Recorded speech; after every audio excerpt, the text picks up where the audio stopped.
chat. She already streamed. Oh yeah, Yes. sorry. Sorry. Who's in that one? CIT versus Wish. Photographs for There you go. the sake. Yeah, I know. So we're hoping to get them done now. Yeah. So we're just going to get them first. I'm gonna do it downstairs. John and the other two. Yeah. Oh my, I thought it was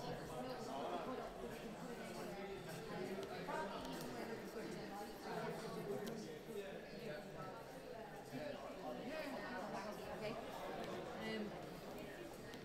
So sorry. Yeah, if you go on your YouTube channel and Mcdonald's YouTube channel, that's streaming already. Okay, great. So we can literally just pull that link then, can we? Yeah. Okay. Just go into your actual the YouTube channel Yeah. of Dawn. What's Okay, it so called? It's called Dawn Mead. Dawn Mead. So if we just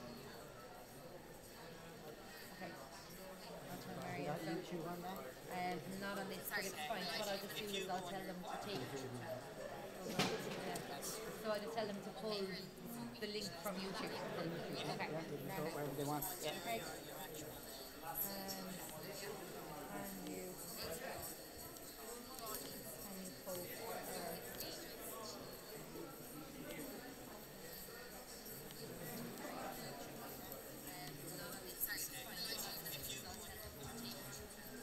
Hello, Cynthia.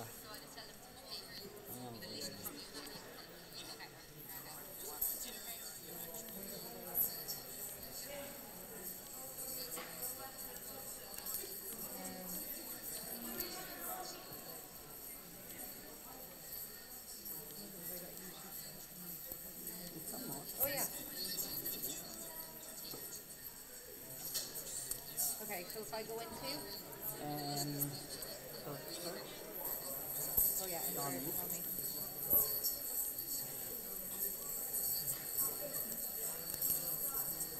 Everything's right. Okay.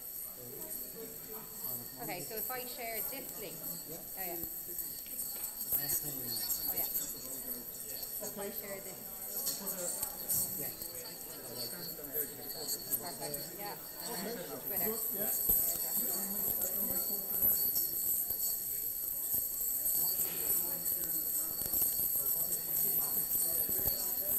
Yeah.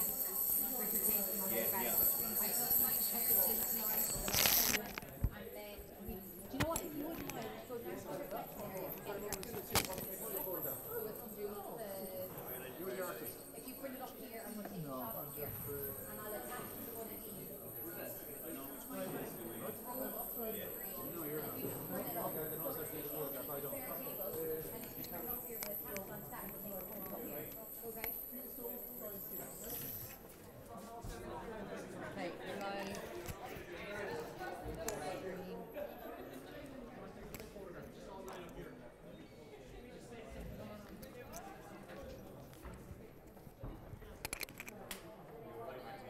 It's available here, live streaming. Sometimes when somebody goes in and plays it, it might be playing from when I started a few minutes ago, so they might Okay. just have to Oh, forward yeah, on. yeah. I'm sure people have Yeah. figured it out.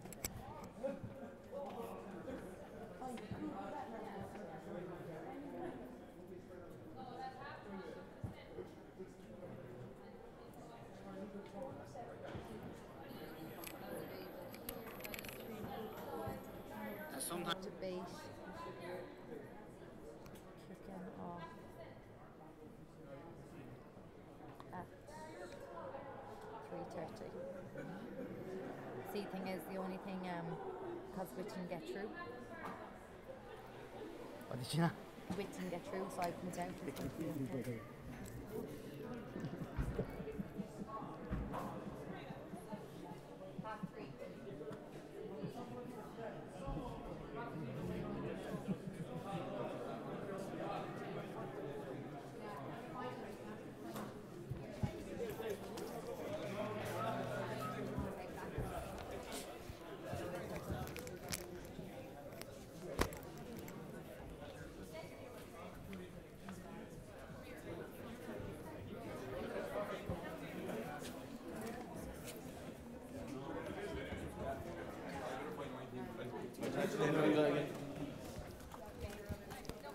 Streaming, it's all working.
you with my reference just I didn't think you'd be in the room for that one.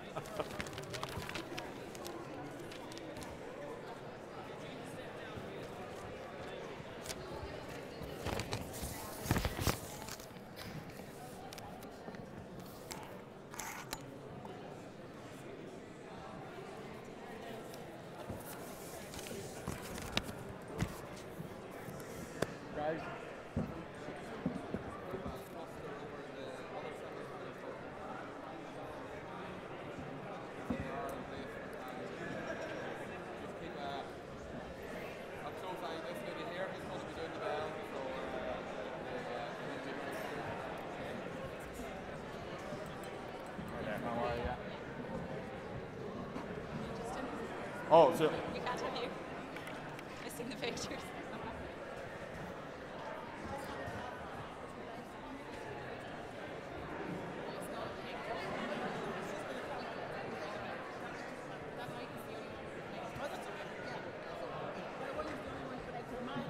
Your group now is 1, 5, and 6. 1, 5, and 6. Well, just write down, like this is UCD. Just make sure you mark the right times first. Are you in order of speaking? We are. Okay. Okay. Thank you. Who is the host? This will be a very important lady over here in terms of ringing the bell. So there are accounts, so be conscious of time. I will get rejected or remind me during the presentation. So just be very conscious of the bell ringing. Can I put a microphone on you? I'll have to take it just after to put it to the No next problem. speaker, please. Sorry. yeah, no, go ahead. No.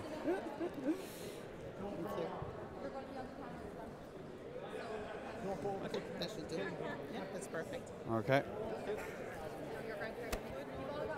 Super. You know what 6 minutes now, this time it's supposed to 4, yeah.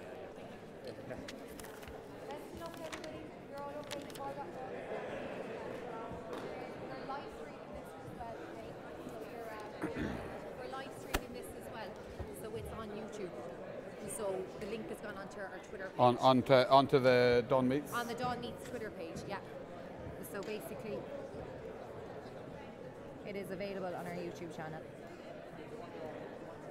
So live streaming it Yeah. for the full final. You might just get Thomas to retweet that link from Farmers Journal, and then it'll give it a good. Thomas here in the middle. Yeah, Thomas, our journalist, Okay. YouTube. So if I'll tell him to go on our Yeah. page. And then we were trending. So we've been trending for the day. #AgriFood debate. Yeah. So let's continue to tweet, Okay. or continue to tweet and continue to trend. Use the hashtag. Yeah.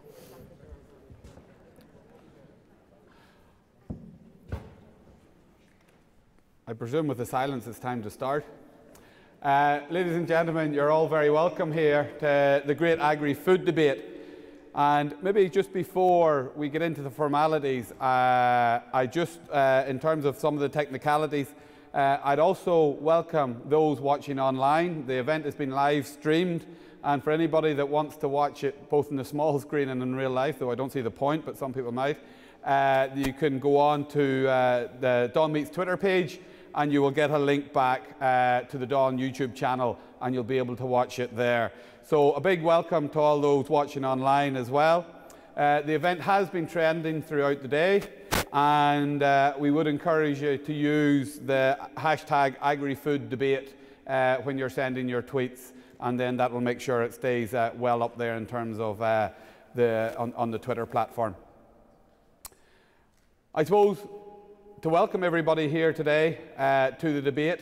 I had the pleasure of actually sitting in on one of the last debates on CAP, and I must say I thought it was an excellent debate, and congratulations to UCD for coming through the semi-finals and getting here to the finals, and likewise congratulating CIT for also getting here to the finals.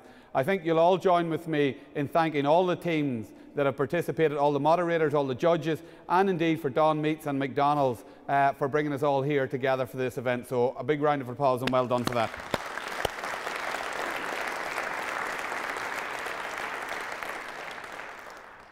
I probably should have started by saying who I am.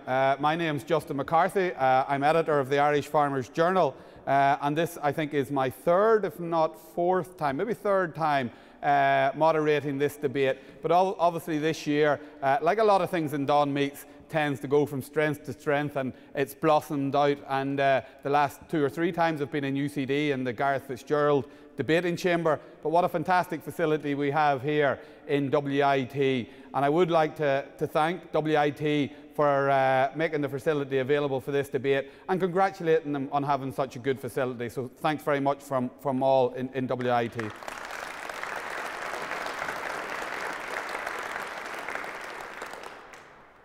Okay, the prizes. Obviously, we have the prizes here. We have the overall prize and we have 4 speaker prizes, which we'll be giving out and announcing the winners of at the end of the debate. At the end of the debate, the judges will leave the room. We will have a general discussion on what the debate was, and maybe if we want some of the other debates. We will then come back in, we'll nominate the 4 winning speakers, and then, we'll announce the 4 winning speakers, and then we'll announce the overall prize. I suppose unlike the previous sessions, ladies and gentlemen, this one's slightly different in that we'll have 4 speakers with the captain opening and closing for each team. I think there were 3 speakers in the semi-finals, and you have slightly extra time. You'll have 6 minutes, and I think this is very important, that any time over 6 minutes will be penalised. I have spoke with each of the individual teams just to run through that and ensure that they're fully aware of the penalties that are in place for running over time. The opposing team can interject between the 1 minute and 5 minute bell, and the judges' sheets will be totaled at the end, and the team with the highest overall score, minus obviously any deductions for penalties of running over, will be the winner. And as I said, the debate is live streamed, and once again to welcome all that are live streaming. Before we get into announcing the debate, ladies and gentlemen, we have 4 very, very tough judges, 3 very tough judges in terms of scoring the guys here in terms of coming up, and they have the very difficult job, obviously, of coming up with the winner. The first one is Mcdonald's, Pete Garbett. Where's Pete? Pete leads the agricultural team for Mcdonald's in the UK and Ireland and manages Mcdonald's Farm Forward programme, which aims to help farmers running thriving sustainable businesses. Part of this includes the Food Steps campaign, which uses immersive technology to tell the story of McDonald's food to an audience of over 1 million people at shows and events in the last 2 years. From a farming family in Yorkshire, Pete has held various technical and communications roles within the agricultural industry prior to joining McDonald's in 2014. Pete now lives in Bedfordshire on the family farm with his wife and son and enjoys all aspects of rural life. The second judge, ladies and gentlemen, probably need little introduction to a lot of you here today, is Tara McCarthy. I suppose since Tara has taken up the role on Board BIA, she has hit the ground running and has certainly been very visual in the job. Tara, as I say, is Chief Executive of Board BIA and brings over 20 years' experience to the wider food industry. I happened to say to her she must have left and joined the food industry when she left primary school, but nevertheless she's been in the food industry for 20 years. She was previously Chief Executive of Board Ishkiwara, Ireland's seafood development agency, and has operated in overseas markets for 10 years, including Germany, France, and indeed Belgium. Tara holds a Bachelor of Commerce degree with an MBS in Marketing from Smurfit Business School and is an affiliate of IMD Business School in Switzerland. Tara succeeded in delivering a number of instrumental initiatives for the Irish food industry under Pathways for Growth, programme working in entrepreneurship and talent development. Tara was previously Director of Food and Beverage Division in Board BIA, the Irish Food Board, and has led a team of senior executives on the development of the seafood, dairy, prepared foods, alcohol and small business sectors. The final judge, ladies and gentlemen, certainly when we're down here in Waterford, will need no introduction. CEO of Don Meets, Niall Brown. Niall graduated from University of Limerick with an honours degree in business studies. An honours degree in business studies and in marketing and agri-business. He then joined the team in Don Meets under the Graduate Management Programme, and it's great to see so many young people here today that are in the Don Graduate Management Programme. Unfortunately, there's room for only one CEO, so Niall better start getting concerned. He progressed through the organisation, working in 5 different sites between Ireland and the UK, getting an appointment to the board gained an appointment by the board, to the position of Chief Executive in 2007. Niall is passionate about innovation, and Don is proud to regularly win new product awards. He champions environmental sustainability and efficient process, which has led Don to being internationally recognised by its customers worldwide. And I suppose Niall would be too modest to say it, but has allowed, no doubt, it's that lean and innovative style that has allowed Don to be so successful in the last 5 years under Niall's tenure in terms of expansion into France now and into my home area, Northern Ireland. So certainly Don is a business that as Irish farmers and as Irish citizens, we can all be very, very proud of, given its success. The prizes, ladies and gentlemen, the winning team will receive the perpetual trophy that they can keep for 1 year. So you'd have to give it back, guys.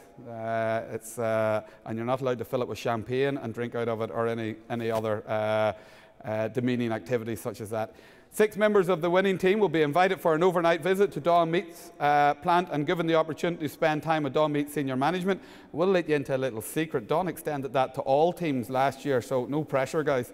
The winning team will receive 6 €100 vouchers from Mcdonald's, and no doubt Pete will come under the same pressure.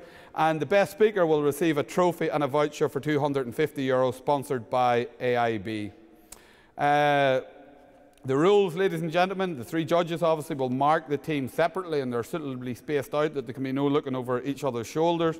And after the debates, the scores will be combined. The winning team obviously will be the team with the most marks after, and I stress again, after any reductions. There will be a best speaker prize, and that will be selected by the judges. So ladies and gentlemen, it gives me great pleasure to start and the great agri-food debate. The motion, ladies and gentlemen, is Ireland takes its environmental responsibility and commitment seriously. Proposing the motion is UCD, and opposing the motion is CIT. To my right, we have the UCD team. To my left, we have the CIT team. On the UCD team, we have Una Sinnott, we have Tommy Mead, Michael Keane, Owen Cashman, David O'Heaney and Louise O'Connor. And on the CIT team, we have Avril O'Driscoll. So I should have said is actually the head of the CIT team, as is Una of the UCD team. Sinead Coleman, Aoife Sugru, Lisa Kelleher, Donald Hanavan and Adam Glazier. There will be 4 speakers from each team and 2 researchers that will obviously do a bit of background and arm the rest of the team with information as the debate progresses. So ladies and gentlemen, without any further ado, I'm going to ask Una Sinnott to address you, and she stands in front of you proposing the motion, Ireland takes its environmental responsibility and commitments seriously.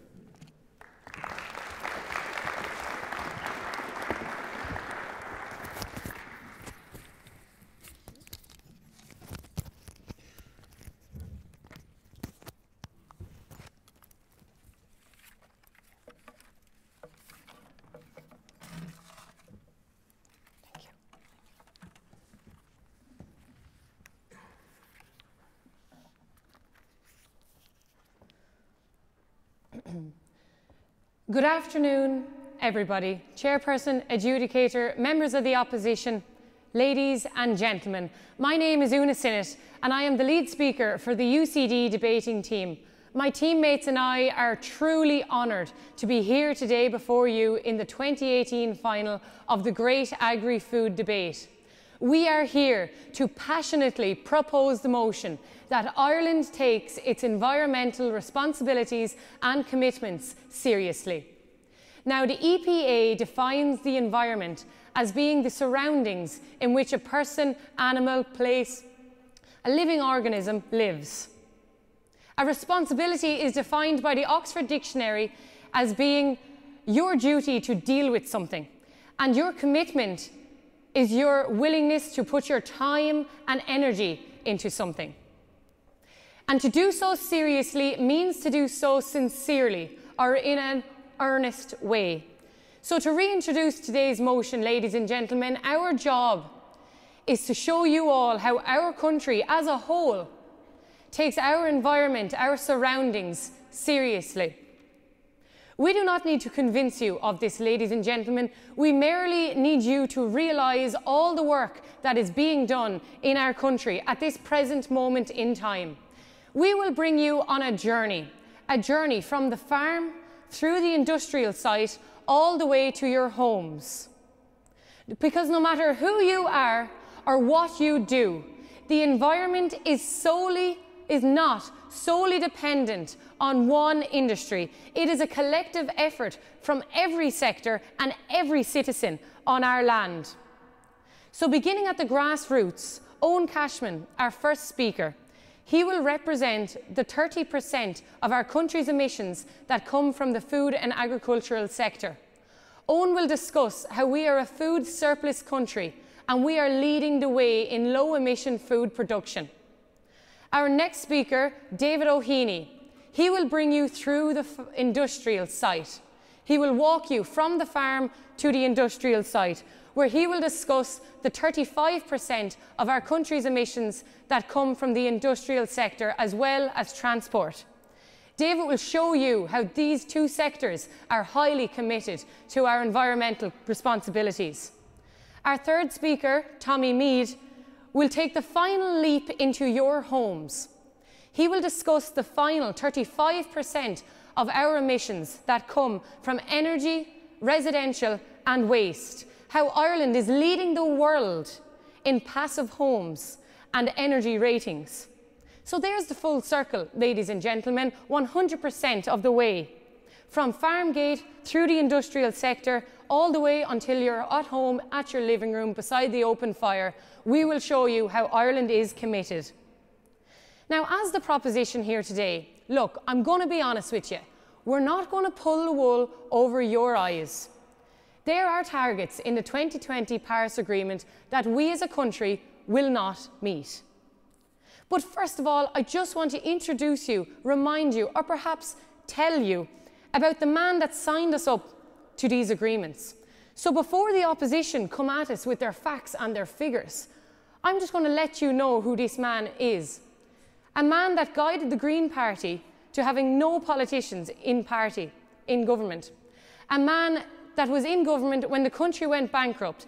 This man is Mr. John Gormley. So now I just want to make the point before we start talking about Paris 2020 agreements that this man cannot be the reason why our country is not committed. Because the fact that we're not making any of those targets, it does not mean that our country is not committed to its environmental duties. So it's fair to say that we can't take these targets seriously, or at least we need to question the credibility of them. One man's bad judgment cannot represent an entire republic. So, on realising that Ireland is committed to its environmental responsibilities and commitments, I just want you to all realise now and note that your journey to realising that Ireland is committed to its environmental commitments and responsibilities, that journey, ladies and gentlemen, has just begun. Do not allow yourself to be taken off this journey by the opposition. Thank you very much.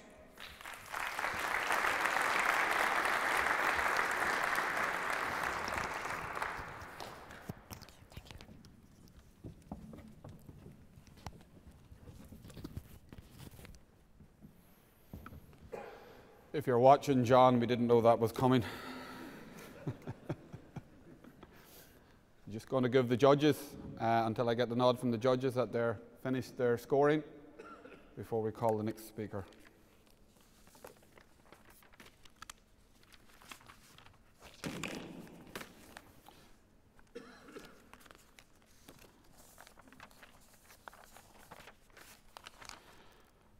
Okay, ladies and gentlemen, I'll now ask Avril O'Driscoll, who is leading the opposing the motion, that Ireland takes its environmental responsibility and commitments seriously.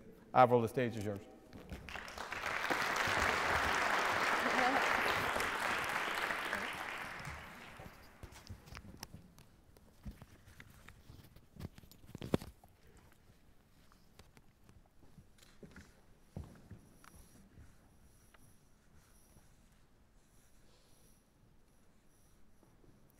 Ladies and gentlemen, judges, our opposition.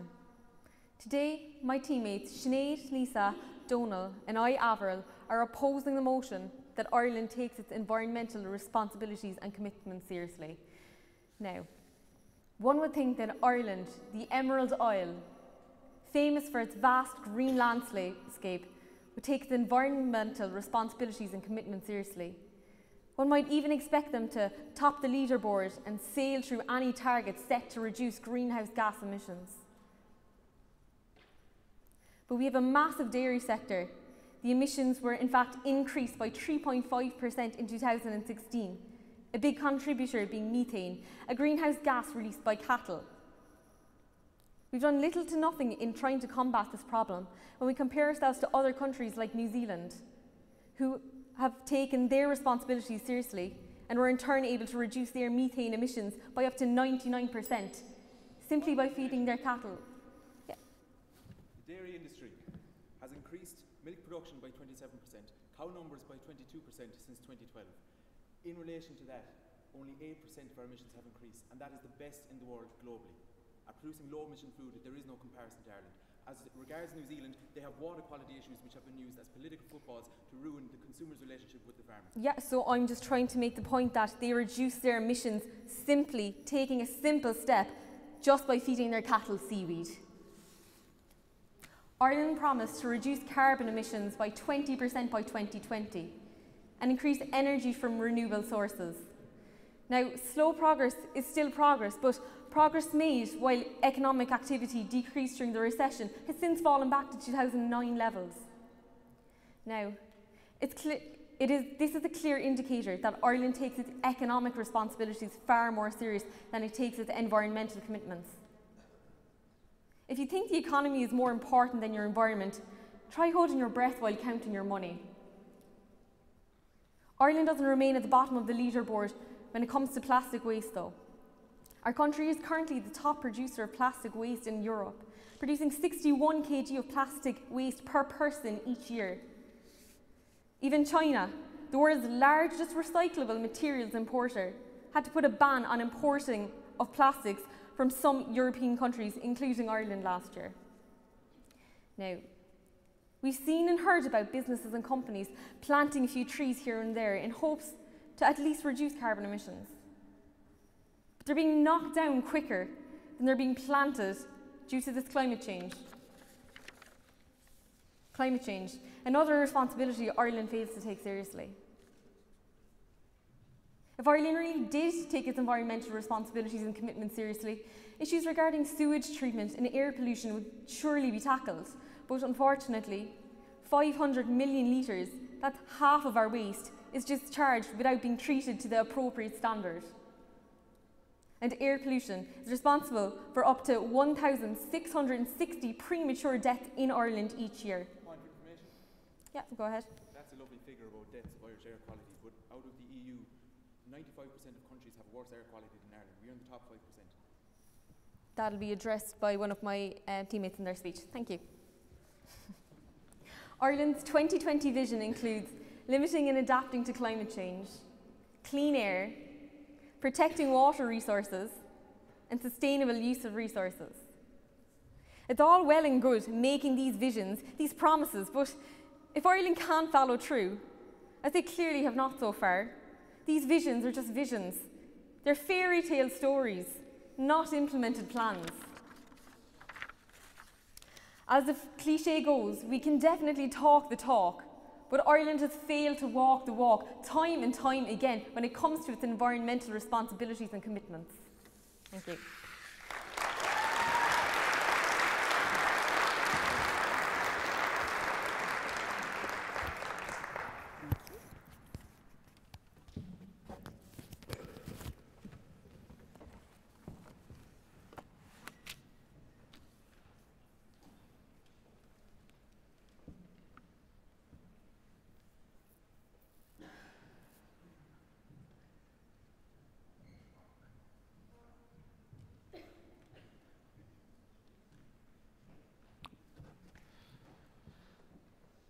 Thank you, Avril.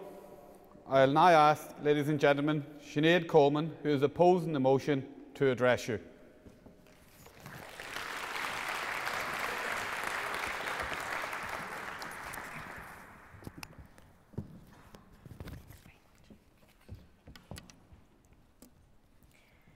Good afternoon.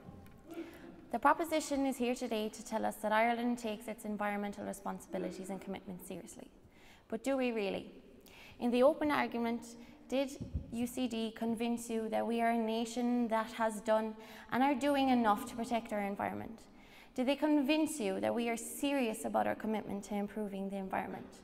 That we are doing as much as we can to protect our lands, our waters and our forests, for ourselves and for future generations?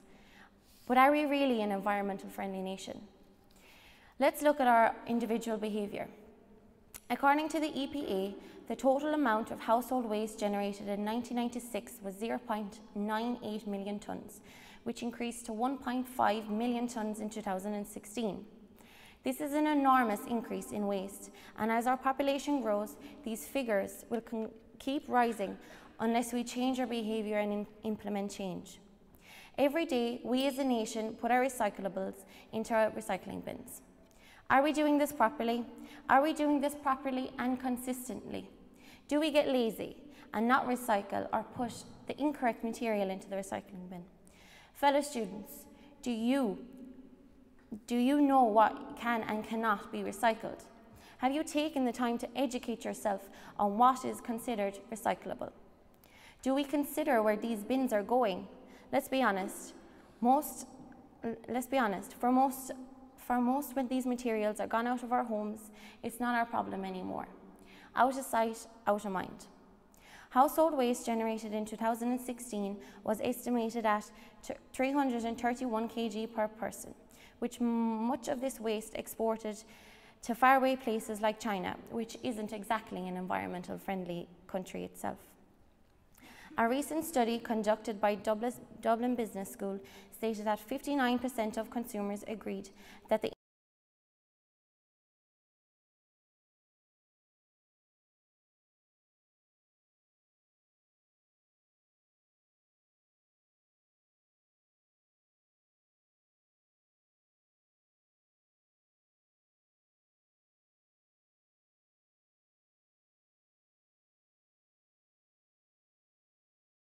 these changes, but they just don't know how. Fellow students, yes. Does that not just show how serious the Irish consumer is, that they want to know where to put their stuff? Surely that's the Irish people showing how they care for the environment. That's true, but their information isn't being given to them from our government and from agencies. They want to be able to do this.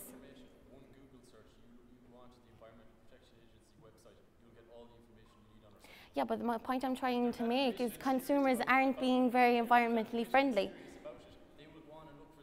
But we as a nation, we're not being environmentally friendly. This is what I'm trying to say. We want to be it, but we're not given enough information to be environmentally friendly. The government is not doing enough to promote our individual government environmental responsibilities and not doing enough to encourage people to change their behaviour. And what about transportation? Have we addressed the impact of transportation on our environment? Have we invested in implementing change to reduce the impact on our environment? The National Travel Survey 2014 indicates that 3 out of 4 journeys outside of Dublin are made by car, while half of all Irish people use a car to travel journeys of less than 2 kilometres.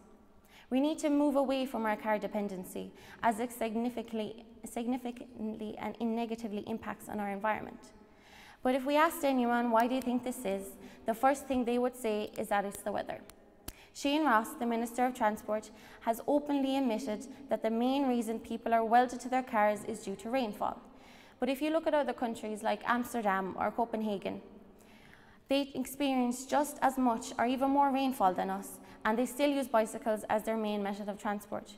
Why can't we cycle to work, even in the rain? Are we really a lazy nation? I would like not to think so. I think that if Ireland invested in infrastructure... Yeah. Cycle lanes in Dublin that have been recently put in, along with the loose transport infrastructure, are wider than the car lanes. Yeah, but that's just in Dublin. What about the rest of the countries in Ireland? Last month, €150,000 was brought to Wexford County Council to make the N11 a cycle lane on the side of the N11 that will bring you through Ferns all the way down to Wexford. That was announced just last month. Yeah, but still they're not. If you look at the roads that we have here in Cork, I know myself, I'm looking at them the whole time, there's potholes in them. Yeah, that's fair enough, but or the bicycle lane just suddenly disappears and you're in the middle of nowhere and you're at risk of being suddenly out on the main road. And 15 people have died in Ireland last year from bicycle-related accidents, and they all involved motorists. Air pollution is responsible for up to 1,660 premature deaths in Ireland each year. According to the 2017 Air Quality in Europe report, air pollution is estimated to cause 4 deaths per year in this country. And diesel fuel is a key contributor to that pollution. Yet today, there is nothing in the budget which reflects this urgency to remove the beneficial treatment diesel fuels enjoys in our country. We are a nation that takes our environmental responsibilities seriously. I think not. Thank you.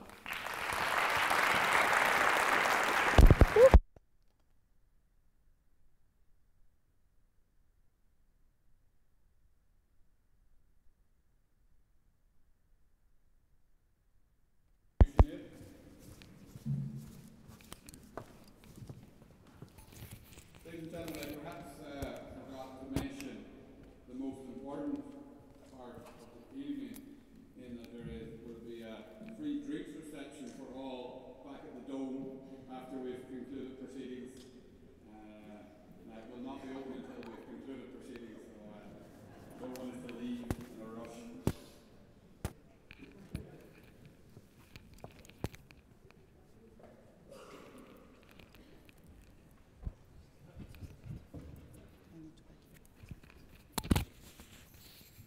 Okay, ladies and gentlemen, proposing the motion that Ireland takes its environmental responsibility and commitment seriously is Owen Cashman from UCD.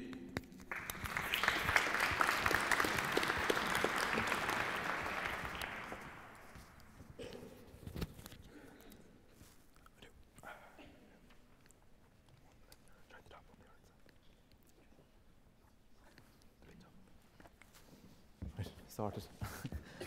Ladies and gentlemen, adjudicators, timekeepers, and members of the opposition. Before I start, I just want to remind everyone here again of today's motion, because I feel like the opposition have already lost track of it. Ireland takes its environmental responsibilities and commitments seriously. Now we have and we will hear a range of facts and figures and targets from the opposition today. And I hope to God that they go over all of your heads, because they will not prove nor disprove the motion that we are debating here today. All they will prove is that there's work to be done. I am going to talk to you about the work that has been done, the work that is being done, and the work that will continue to be done. Now, when we talk about facts and figures and targets, I want you to bear with me for a moment and let's think of the Mayo football team. I was going to target Waterford, but I said I know my audience here now. But the Mayo football team every year set out with their target of winning an All-Ireland football championship. Now, can somebody remind me, when was the last time they reached that target? No, it was too long anyway, whatever, yeah. It was too long. My point being, ladies and gentlemen, that targets are not a measure of whether Ireland takes its commitments and responsibilities seriously. What is a measure is our ability to produce low-emission food. So today I'm going to take you on 30% of our journey. This 30% that represents the agricultural emissions, which is a scary figure to those with a lack of perspective, similar to the lack of perspective the opposition holds today. Now, we farm 0.08% of the food-producing land globally, yet we outdo ourselves by producing 1% of the world's milk and being 300% self-sufficient in beef production. And not only that, but we are the most environmentally friendly country in producing these commodities per kg of beef and per litre of milk. We constantly hear about these horrendous agricultural emissions. Yet we are largely an agricultural country, so of course those emissions are going to be dominant. We've committed not only to the environment, but we've committed to feeding the world. Now, would you rather have the best country at producing low carbon footprint food produce more, or have countries who are not near as environmentally efficient at producing food produce more? Yes. What efforts have they actually made to reduce emissions from agriculture? We are naturally low emitting anyway. I'm going to talk about the carbon neutrality that we're aiming for 2050 in a minute, if you give me a chance. Now, the prioritisation of producing food with lowering emissions is equated in this country, and rightly so, because in the long term there is demand for food with a rising population. However, we are not resting on our laurels, and this will be my point to you now. Teagasc have developed a 5-pathway system to aim for carbon neutrality. We are the only country that measures, monitors and manages carbon from farm to fork, and that is a quote from IFA President Joe Healy. The pesticide directive is based on this carbon neutrality directive. GLOS is based on this, maintaining natural meadow preservation and carbon sequestration, and that was oversubscribed by our farmers last year in the first tranche, having 30,000 subscribed to it. The point to remember is that Ireland is exposed to bad press about emissions. One, because it is trendy and topical to do so, and Irish people love to complain. And two, because a little information is dangerous, but no information is bloody lethal. Now, I'm trying to decide whether the opposition has a little information or whether they have no information, but the fact of the matter is their facts are one-dimensional and fail to see the bigger picture. Now, I'm going to talk to you about a target that we have hit in the last number of years. Since the 1970s, the Environmental Protection Agency report stated in the report that Ireland's biggest environmental problem was phosphorus loss to water. Now, since the Nitrates Directive in 1991, we have reduced phosphorus fertiliser use by over 2/3. Since 2010, the problem for phosphorus loss to water is no longer in that environmental report. The same can be said about nitrogen. We have the biggest improvement over a 10-year period out of all EU countries for our nitrogen surplus. We've moved from the 12th lowest nitrogen surplus to the 23rd out of 28 EU countries. These are undeniable statistics that we take our commitments and our responsibilities seriously. We value our environment and rely on our green image as an integral selling point for global markets. Ireland's campaign, ladies and gentlemen, is spanned for the long term. It has responsibilities and commitments on a global scale, and Ireland's campaign is taken seriously. Thank you.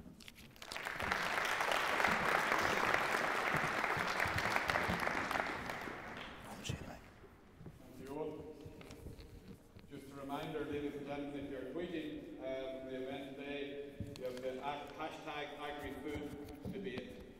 So use the hashtag agri-food debate, please.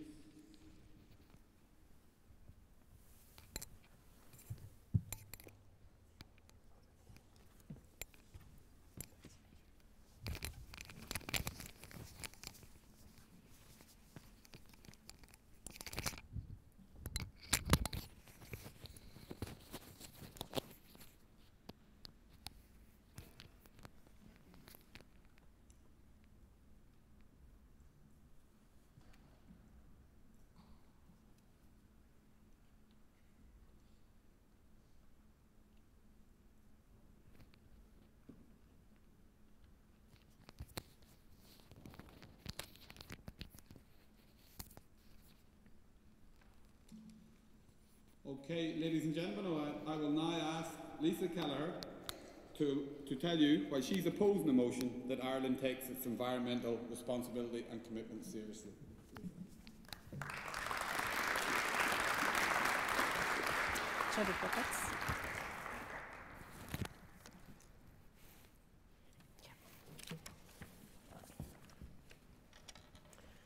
Good afternoon. Before I delve into my first point, I would like to address what Owen said about us stating points. You can't ignore the facts because the facts are illustrating the truth. The bigger picture here is that we are not taking our environmental commitments seriously. By 2015, humans produced an astounding 6.3 billion tonnes of plastic waste. That's equivalent to the mass of 620,000 Eiffel Towers or 60 million blue whales. And only 9% of it was recycled. 79% of it went to landfill or found its way into the environment. Ireland is not taking its environmental responsibilities seriously. We are currently the top producer of plastic waste in Europe, producing 61 kgs of plastic waste per person each year. That's 9 kg more than the second worst offender, Luxembourg. The Environmental Pillar, a coalition of 26 national environmental organisations, welcomed the move by the UK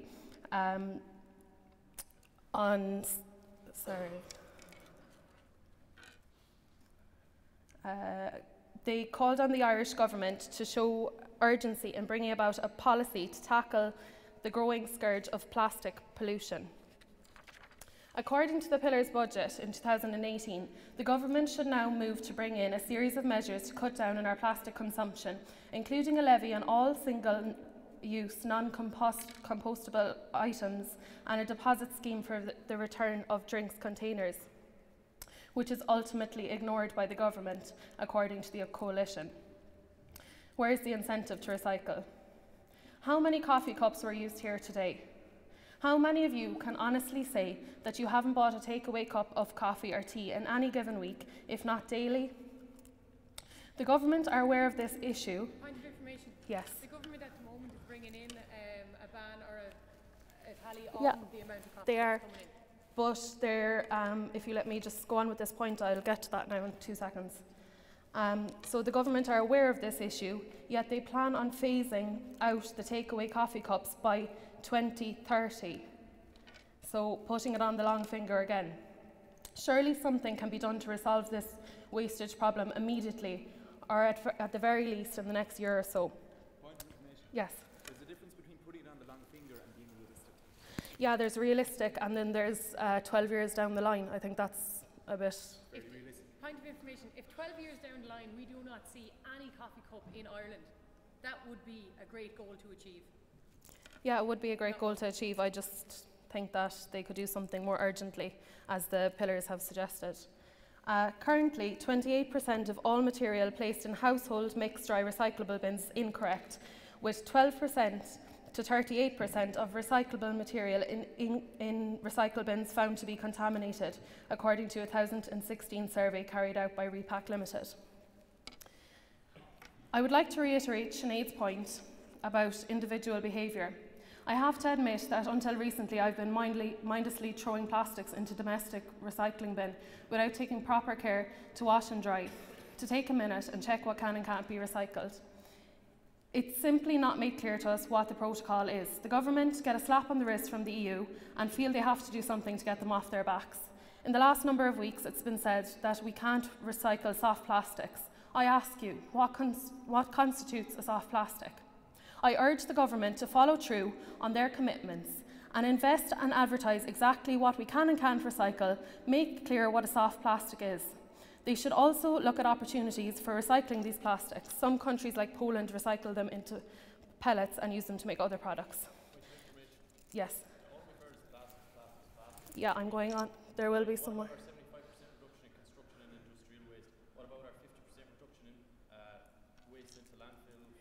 Yeah, our teammates are going to be addressing some other points outside of the plastics. This is just the issue I'm dealing with here.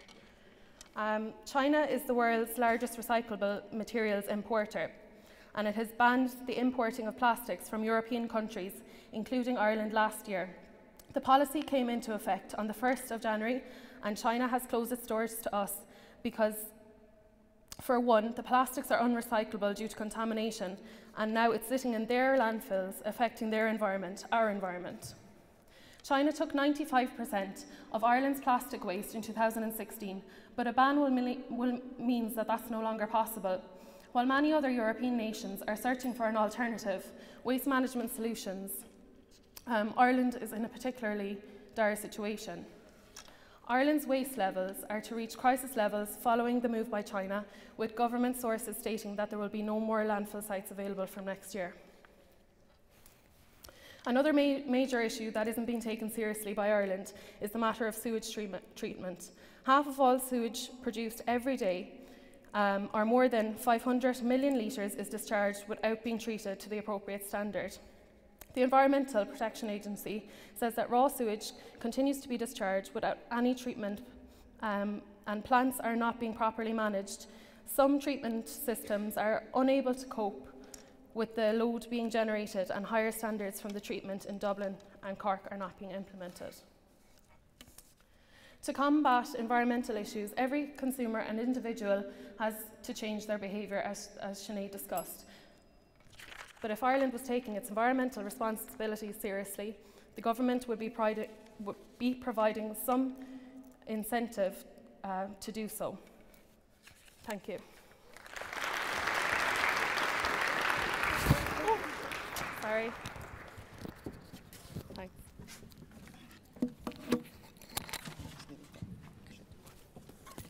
Thank you, Lisa.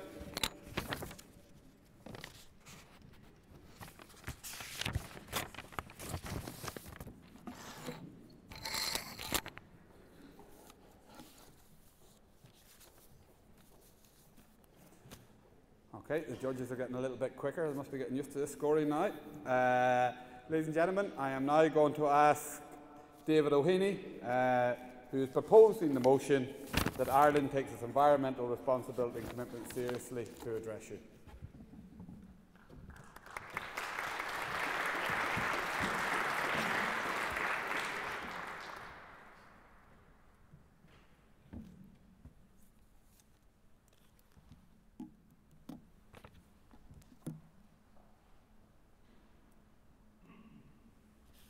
Judges, adjudicators, members of the opposition, ladies and gentlemen, I am privileged to be here in Waterford Institute of Technology today to propose the motion, along with my teammates, that Ireland takes its environmental responsibilities and commitments seriously. Transport and industry together account for an excess of 1/3 of Ireland's greenhouse gas emissions. Now, it's easy for the opposition to come here today and slate our public transport, for example. However, we must be realistic. 42% of our population lives in rural Ireland, in comparison with the EU average of 27%. Now, you told us that 3/4 of journeys outside Dublin are by car. How else are they going to be? Arse and trap, is it? This factor alone makes it very difficult for a spider-web public transport service to exist. The dependency on car transport outside Dublin can be explained by the low density, dispersed nature of the rural population. Yes, please. Well, if Ireland just increased their routes into more rural areas, wouldn't that just combat car dependence? That's a fair point. And as regards both Éireann and them cutting a lot of rural routes, is because they weren't viable. There's no point running ghost buses around the place if they're empty. That's not good for the environment. And furthermore, your team captain Avril has criticised the lack of protection of waterways in Ireland. Like, are you aware that 16,500 kilometres of waterways have been fenced since the glass scheme rolled out? This is 30 times the journey from Mallinhead to Mizenhead, a journey that I certainly wouldn't like to carry out on my horse and car. I'm aware that there are only 3,000 electric cars in Ireland. However, on average, in Ireland across the country, there's a charge point every 60 kilometres, which for a small country is something I myself would call pretty impressive. This is comparable to a farmer ensuring that he has a good bank of grass built up before he leaves out his herd of cows. There's no point having large numbers of cows if there's no grass for them to graze. We are building towards the future of reducing our reliance on diesel and petrol cars. I drive a 05 Volkswagen Passat 1.9 TDI. I dread the month of October annually when I have to pay my road tax of €673. Why is my tax so high? It's because my car is a high emitter. If your car is registered after the 1st of July 08, it will be based on CO2 emissions, but prior to this, it's based on the engine size, because older engines have been proven to be higher emitters. As regards rail, there are many ongoing campaigns in which to reduce the number of vehicles on the road and in turn decrease CO2 and other greenhouse gas emissions. One major incentive is to bring back some of the closed railway lines back to service, in particular the Limerick to Sligo line or the Dublin to Navan line. Nationally, road users account for 71% of transport CO2 emissions, with railway companies making up less than 1.8%.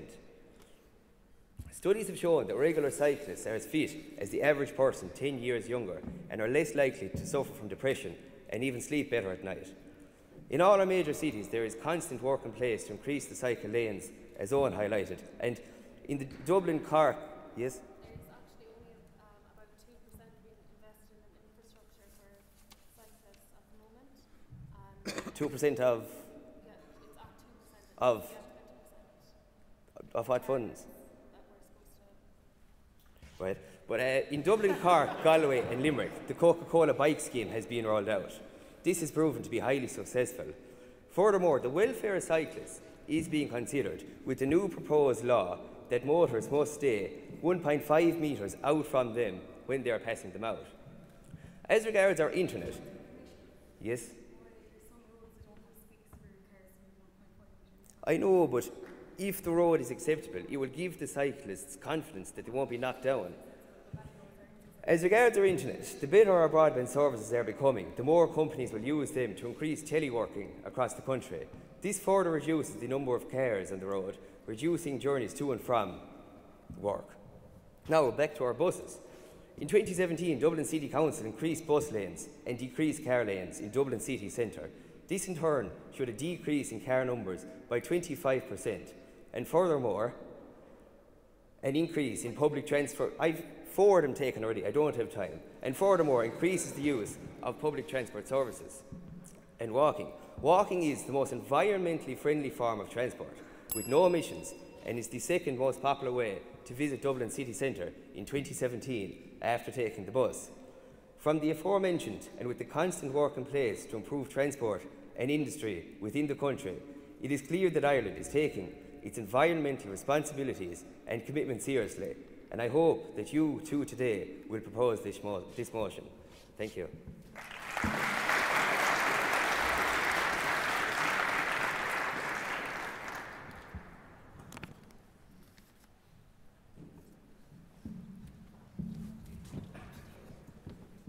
Thank you, David.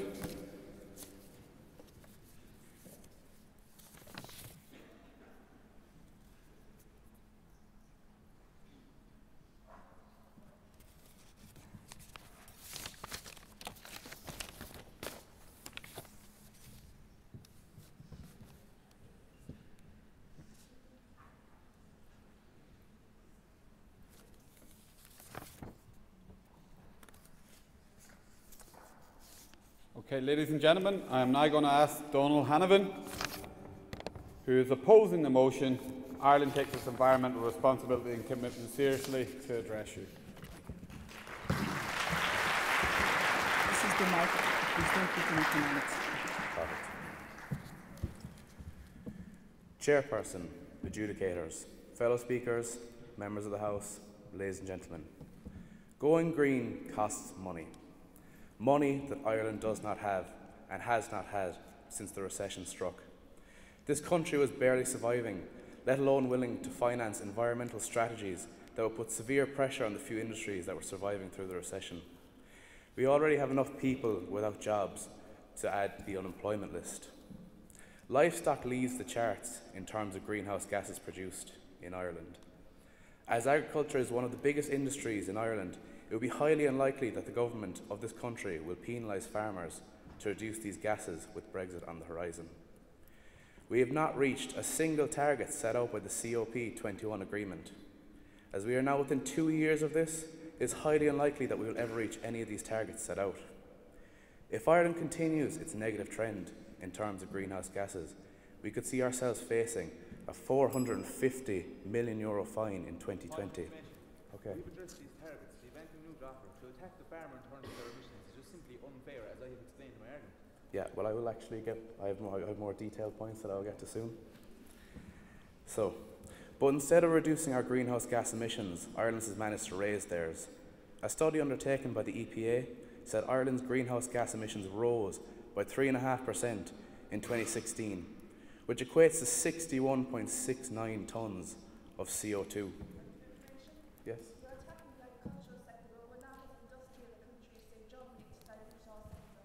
Yes, but it's a matter of everyone. Not, like, we all have to apply ourselves to reduce all these things. That's exactly what you're saying when you commission, and you're basically just after going back on your own point. You're attacking the agricultural industry, and at the same time you're actually saying that it's about everyone. Yes, but agricultural is the side that is. It is about everyone. Because the facts are here. They have the most greenhouse gas emissions every year in terms of Ireland. So, according to an article published by the journal.ie, Ireland was ranked the worst country in the EU for the 2018 Climate Change Performance Index. Ireland has agreed to reduce its greenhouse gas levels by 20% by implementing more renewable energy sources. But how can this be when Ireland has already reached its limit with wind turbines? So how is Ireland going to reduce its greenhouse gas emissions? Our economic activity has already declined in recent years. There are a few paths left for Ireland to take. Point of information. At the moment, solar farms are being accepted by Bolton at the moment. Maybe that's our answer to continue our fight for renewable energy. It might be, but it will cost Ireland a lot to implement these. No, a farmer will receive €500 per acre for a solar farm on their land. It's an economic way and an environmental way to solve your problem. That might be, but until that day happens... It's happening now. Is that so?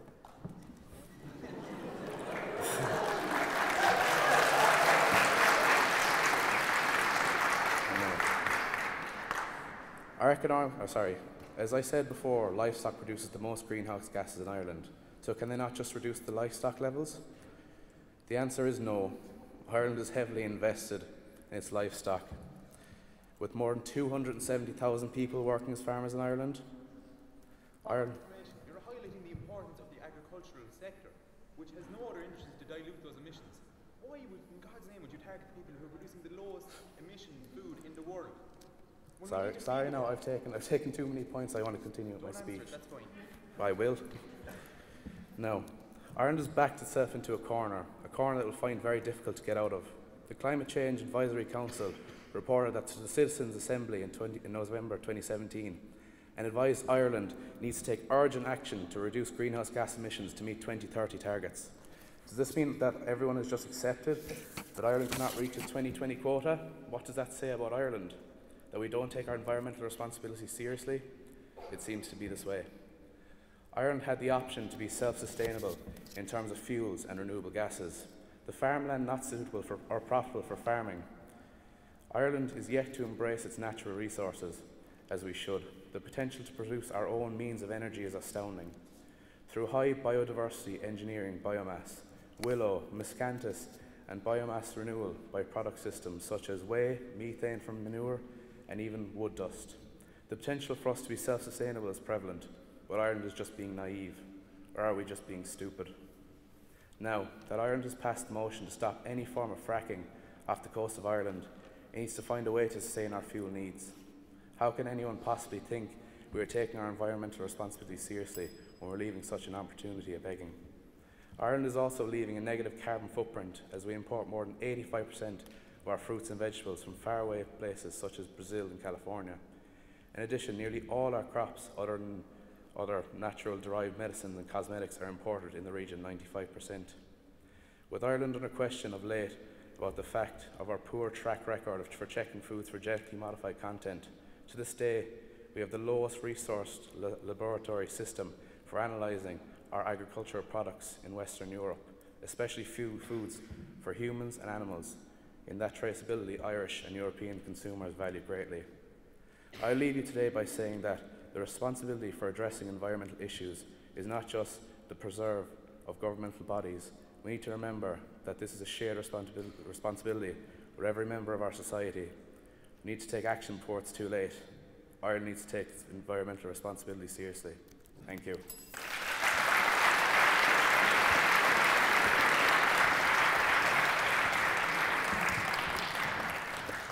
Thank you, Donald.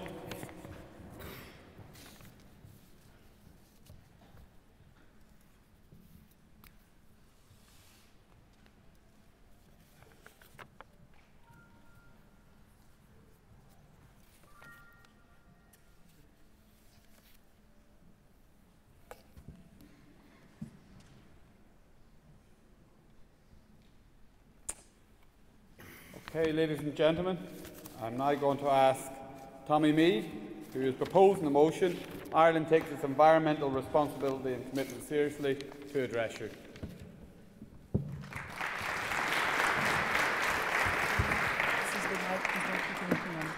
Sorry? That's the mic, don't put in that. Oh yeah.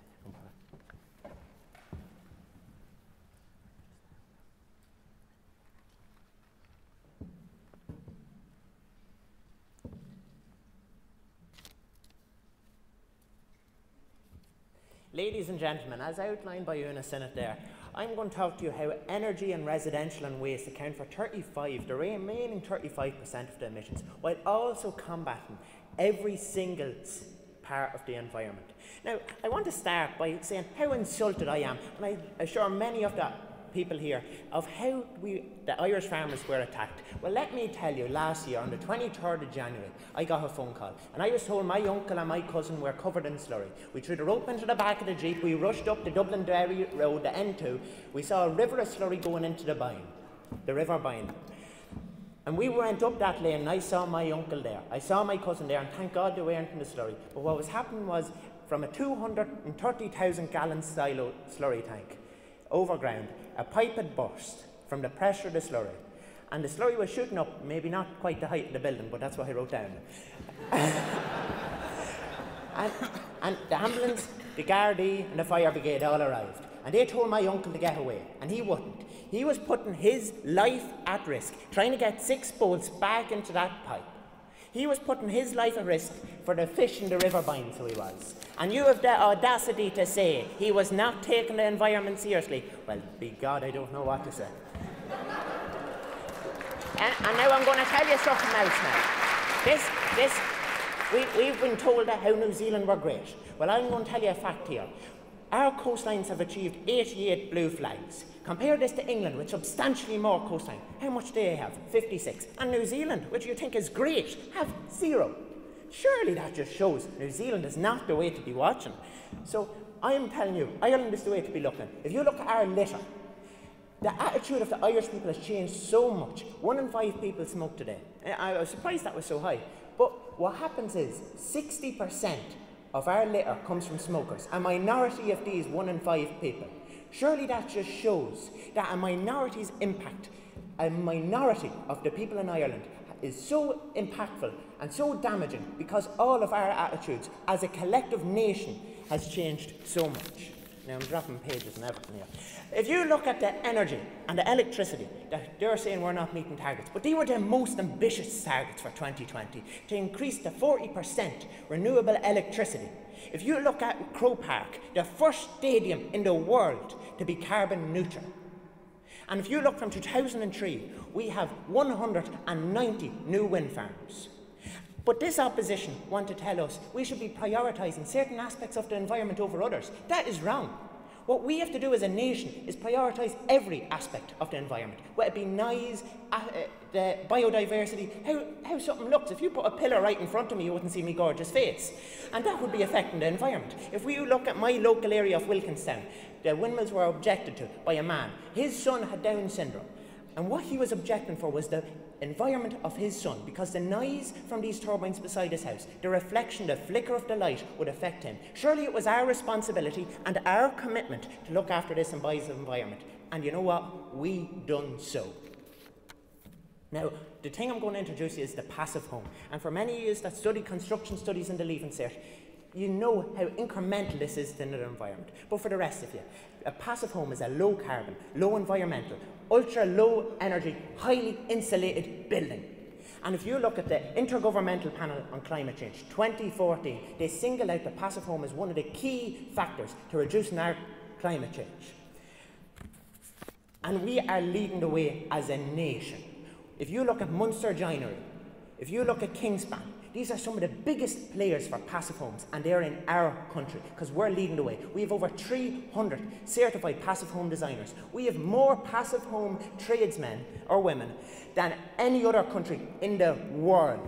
So we are leading the way, and let me tell you, the world is watching, and they're taking examples from us. And if you, I'm sure many of you rent a house or have a house for going to college, but every house that's sold or goes up for rent nowadays must give you a BER, Building Energy Rating. Every single house. That just shows how the homeowner, of the Irish homeowner's mindset has changed so much over recent years. Yeah. There's actually 3 student accommodation complexes in Cork, and none of them actually recycle. So how is that taking our responsibility seriously? Well, I'm after moving on to BER. The rules are you're meant to be working with. Building energy rating. And that just shows how the attitude of the Irish homeowner has changed so much. And if you look at the government, which you complain about so much, has brought in legislation in 2006 that every house or development that is being built since then must have a renewable energy source. And any building that was built prior to then has gotten grants to get new renewable energy sources. That is, from governmental level, taking the environment seriously. And let me tell you, we've hit every aspect of the environment and how the 100% of emissions, we went through all of them here today, and how they all combat every aspect of the environment. So you need to realise that Ireland is taking the environment seriously. Thank you.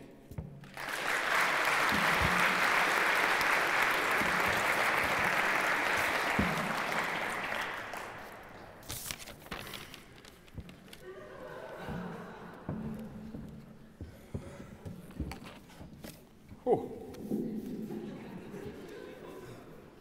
Thank you, Tommy, for that very subdued presentation.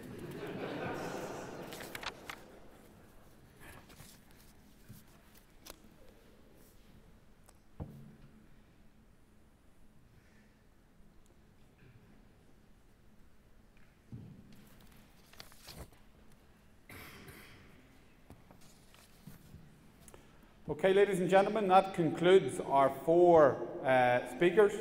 So I am now going to ask Avril O'Driscoll from Cork IT to make her concluding remarks as to why she's opposing our motion today that Ireland takes its environmental responsibility and commitments seriously. Avril.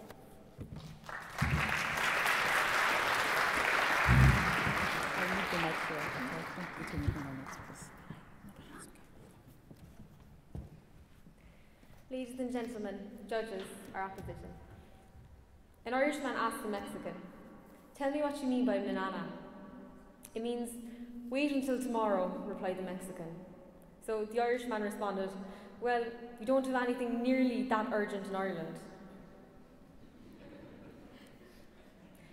How many times a day do we use phrases such as "soon enough," "2 minutes there," when we mean 2 hours, or "I'm almost there," when we haven't even left the house? We are a nation full of procrastination. We pride ourselves on our laid-back approach to life, responding to most issues with, "Sure, it'll be grand."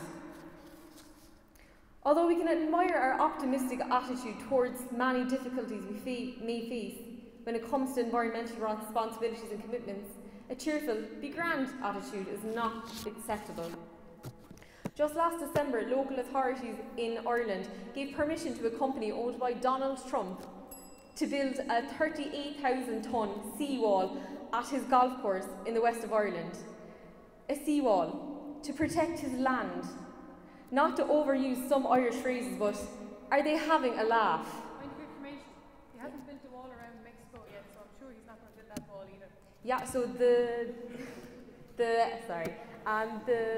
permission was actually granted for it, so those plans will go ahead. So thank you. So, how on earth does that demonstrate Ireland's ability to take its environmental responsibility seriously? The golf club said that. Go ahead there. Now, you're talking about the time it takes for Ireland to react to these issues. Like Europe, Ireland, and like most of the world, is a democracy. Legislative changes take time, so we need to allow for that. But that doesn't mean we're not taking it seriously. Yeah, but they need to be addressed a lot more quickly. It's not acceptable for it to be so slow. So thank you for your question. So the golf club said that not building the wall would result in a loss of jobs, and perhaps the closure of the resort would have permanent and profound negative economic impact. Yet again, Ireland chooses the economy over the environment. We could essentially damage protected wildlife habitats, alter the coastline, and ultimately increase the rate of erosion, all for Mr. Trump to put up a wall. My teammates and I have demonstrated how Ireland is not taking its environmental responsibilities and commitments seriously. Increasing greenhouse gas emissions, commonplace use of single-use plastics, premature deaths due to air pollution that my opposition are actually justifying as okay, discharge of raw sewage, and a lack of citizen information on environmental concerns, serious issues not being taken seriously. We discussed the many opportunities Ireland has to really take action, to really commit to its environmental responsibilities, but at present, Ireland does fall short in its environmental efforts. I've taken too many, thanks very much. We've been hearing about the topics of climate change and global warming for years, but these plans and visions we have are just words on paper. We don't inherit the earth from our ancestors, we borrow it from our children.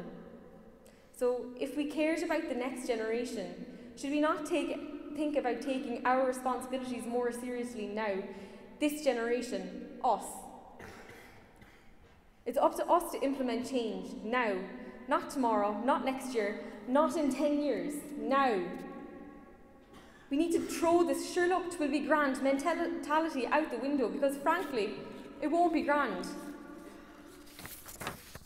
Current plans for a recycling deposit and return scheme for plastic, glass bottles and can is estimated to cost around €120 million according to government sources. €120 million, and not one but two recent independent feasibility reports both concluded the cost would outweigh the benefits. Would it not be more beneficial to look towards consumer behaviour and education? As the saying goes, give a man a fish and you feed him for a day. Teach a man to fish and you feed him for a lifetime. We don't need to spend massive sums of money to roll out these unnecessary, elaborate schemes, which are both costly and time-consuming, yet have limited impact. We don't have to sacrifice a strong economy for a healthy environment. Ireland does not take its environmental responsibilities and commitments seriously, but sure look, that's a problem for tomorrow, which will be grand.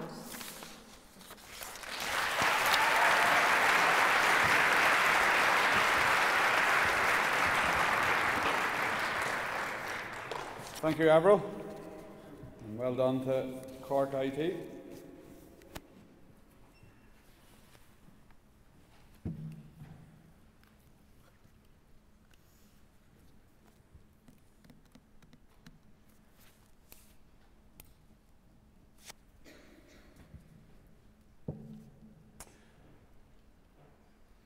Okay, ladies and gentlemen, I'm now going to ask our final speaker, Una Sinnott from UCD, who is proposing the motion that Ireland takes its environmental responsibility and commitment seriously, to make her concluding remarks.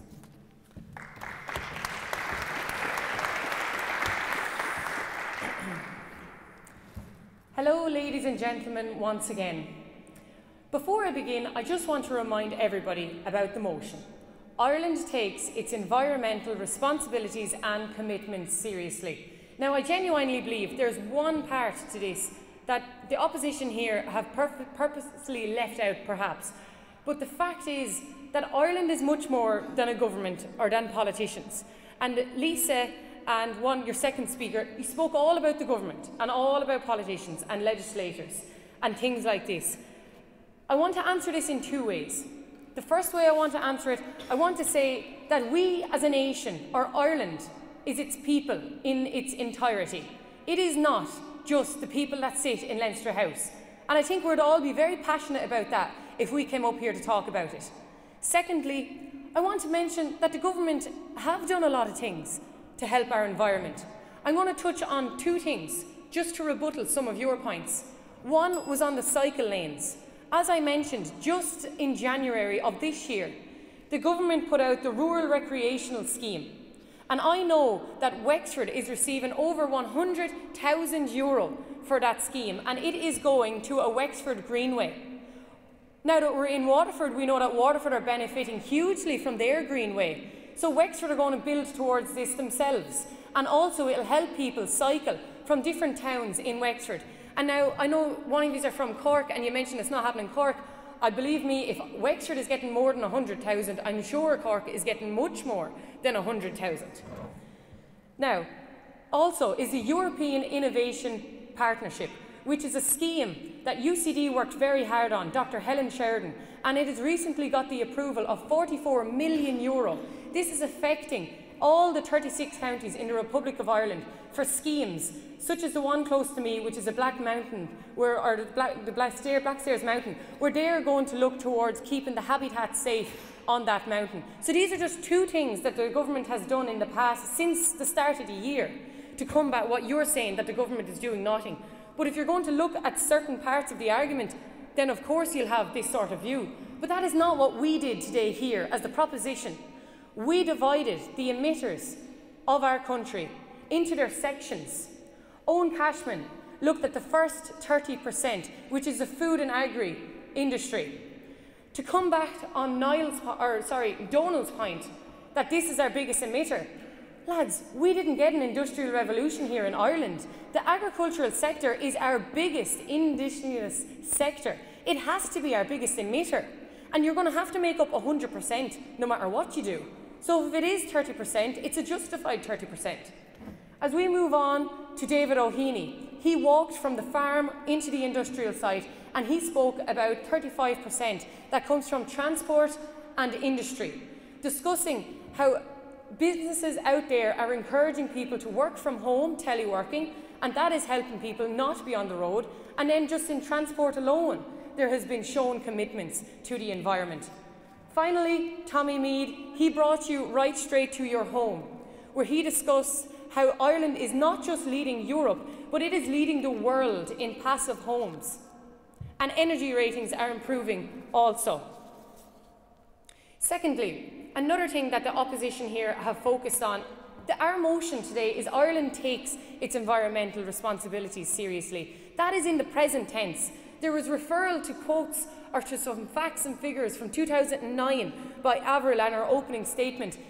In the present moment, we are working hard towards what we need to achieve. And you're right, we inherited from our ancestors, we borrowed from our children. We are the generation, the last generation that can work on climate change. That's all true, but guys, that does not take away from the motion. The motion is in support of that we are taking our actions seriously. And we are seeing changes in the cities, in the countryside, and in the citizens of our nation. So we have guided you on a journey through every sector of our environment. We divided it by what are the emitters of our environment, but not only that, we looked at how the environment is the surroundings, our surroundings. So we looked at more than greenhouse gas emissions. Now, are we going to judge our country partly, or are we going to do it in its entirety? Are we going to judge it as a whole, or are we going to judge it partly?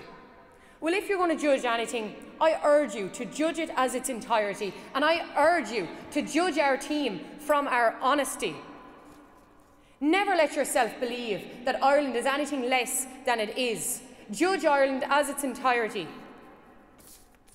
Moving on, I cannot and I will not stand here. In fact, our team will not stand here listening to the opposition tell us that we are not working towards our responsibilities and commitments in terms of the environment. It is obvious, no matter where you look, and our motion states Ireland. That's our people, it's our children, our legislators. It is who we are to take our commitments and our responsibilities seriously. We as a country have never backed down from our responsibility. We as a nation have never backed down from our commitments, and we as the proposition are not backing down today. I urge you to propose. Thank you.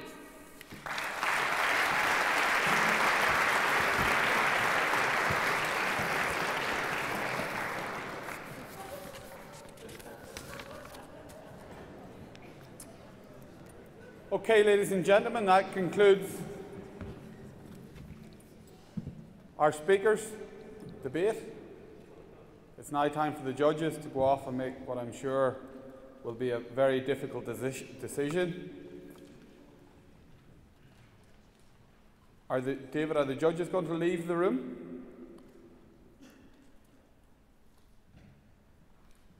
When the judges leave the room, and there's no pressure, guys, you can stay there if you want, but it would help if you went now. When our judges leave the room, ladies and gentlemen, what we're going to do is throw the debate open to you, the floor. We're going to ask our judges, and the reason for the judges to leave the room is for there to be no bias in their decision-making process from the debate. So it's your opportunity now, ladies and gentlemen, to question the speakers here, or in terms of to have a general debate on the motion that we looked at for the last hour and a half. Ireland takes its environmental responsibility and commitment seriously.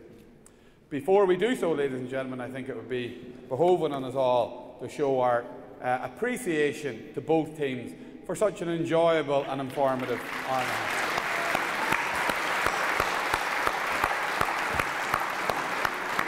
Well done to Cork Institute of Technology and the UCD team. So guys, in your view, are we taking our environmental responsibilities and commitments seriously? If you put your hand up, I'll get to you, and if you just give me your name and if you're from any college or any organisation, if you'd like to shout it out. James. This might be an odd question coming from the leader of a world youth organisation, but I'd put it to the teams. Can we, and they mentioned the level of rural population we have, can we seriously say we're taking our environmental commitments seriously if we insist on building one-off homes? And it's probably a bit critical being given that I'm in the middle of my own planning process. But are we... You've declared a conflict of interest, James. It's fine. It's okay. Can we seriously say that we're taking our environmental commitment seriously if we insist on one-off housing and continuing to place unviable burdens on the likes of our public transport system? I'll throw that to UCD first of all, if somebody wants to take it. Shona? Hello James, thanks for the question. When you mentioned that, it's very interesting, and recently I was in Austria, and you know what I noticed? These huge houses, you know, like kind of all apartments in a big block. They look like mansions, but there's loads of people living in the one house as such. I think it's a cultural thing that's the way that they did it, you know, that's the way that they would like to live. But I don't think it's realistic to think, like, people would like to live in their homes on a one-off detached house perhaps. Like, if it's a cultural thing that's what people want, especially in the countryside. I don't think we can change the cultural attitude towards a one-off house. I think the way that we can look at that is that if we get perhaps solar panels on that house and turn it into a passive home, or the likes of this by we can't change the culture, I think, in terms of what they want, but we can change how the cultural impact on the house has on the environment. So I'd look at kind of maybe keeping that, but if there's other things that we can do to try and implement an environmental aspect to that home or that house. So I think they have to go hand in hand, because it is something that we need to work on together. And as you say, you're in your planning permission, like, you know, I think we wouldn't like to be living on top of one another, like, and if that's what they do in other countries, like, that's perfect. But it's just that's their culture, and it's not our culture. But perhaps in cities, you know, it is our culture. But you're referring to rural Ireland, and I think it's best to say that the homes and the houses, we can let them be detached, and we can let them have their own entrance and things. But it's just when you drive up that entrance, the environmental impact and the positive impact that has should be evident. Yep. I'll jump up. I'd be purely just looking at a local governmental issue. There was a scheme brought out there by your man, I can't remember his name, a TD over in Donegal, and it was about doing up laneways. And I know many people, well, not many people probably applied for it because it was a bit dodgy. But what happened was that there was a scheme brought out where you could pay 10% to get your laneway done up. And the idea of the government is to get as many houses, there'd be 6 houses built up a laneway. They want to pack them all together. And I suppose the whole thinking behind that was, if our laneways are done up better, people will decide to live up there. I know even if you look for planning permission, if you want to build a house off a road, a single house on its own, it'll be, you're going to be, it's hard. While if you're building right beside other people, it's a lot easier. Like, it is a lot easier. Like, that's fact. That's basically it. I don't know if there should be more schemes brought in, and like I know even that scheme there for the laneways being done up should obviously Donegal got the most laneways done up because the man brought it in up there. But the second place that got it done up most was Mead. They got the most laneways done up because a local councillor in the area put in about 30 applications for his small area, and to be honest, it worked out.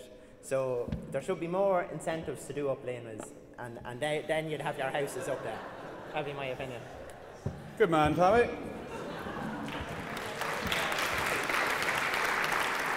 Ladies and gentlemen, I'm going to use the prerogative of the chair to maybe switch the debate a little bit and maybe look back at the farm gate. And maybe for a show of hands, how many people here feel that we're doing enough to promote the environmental credentials of Irish agriculture?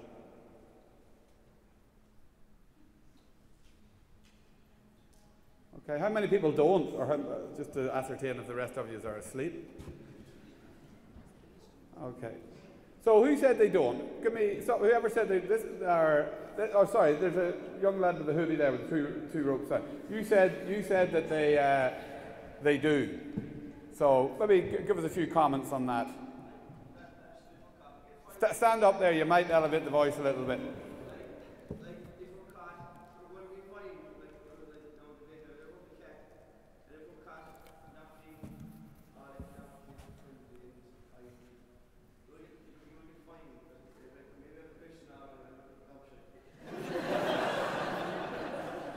You're among friends. You're among friends, don't worry.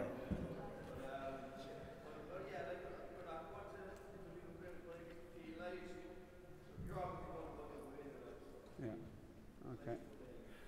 So somebody that put up their hand and said we don't. This gentleman here at the top, yeah. Just stand up so everybody can see you there.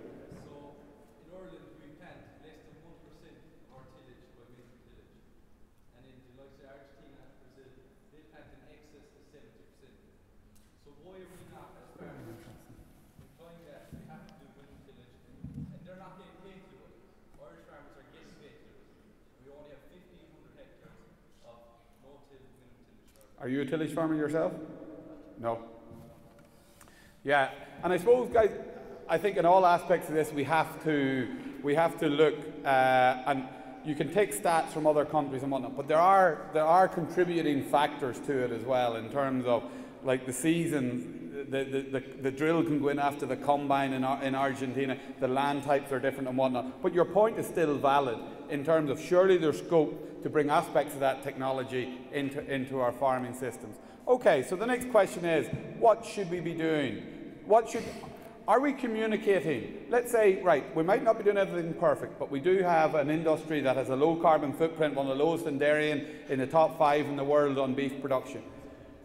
How do we communicate that? You guys all know here because you're living in farms, you're living in rural Ireland, but your counterparts in Dublin or in towns and cities throughout the rest of Europe or out the rest of the world, how do you communicate to them, say, the benefits of milk versus almond milk? What's your views on that? Where do you sit on that one? Veganism, the rise of veganism recently, what we see happening on social media. So it's your industry. I presume a lot of you are looking to go in because of the courses you're studying, the food industry, the agri-food industry, or even straight into agriculture.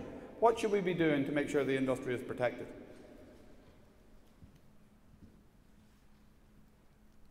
No one's any comments? Yep, right up the back.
So to put into context, ladies and gentlemen, we're one of the largest exporters of beef in the world, the 5th largest exporter, and one of the largest exporters of dairy products in the world.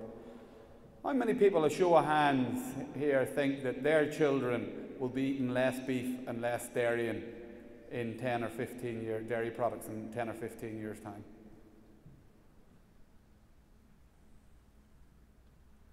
Why do you think that's the case?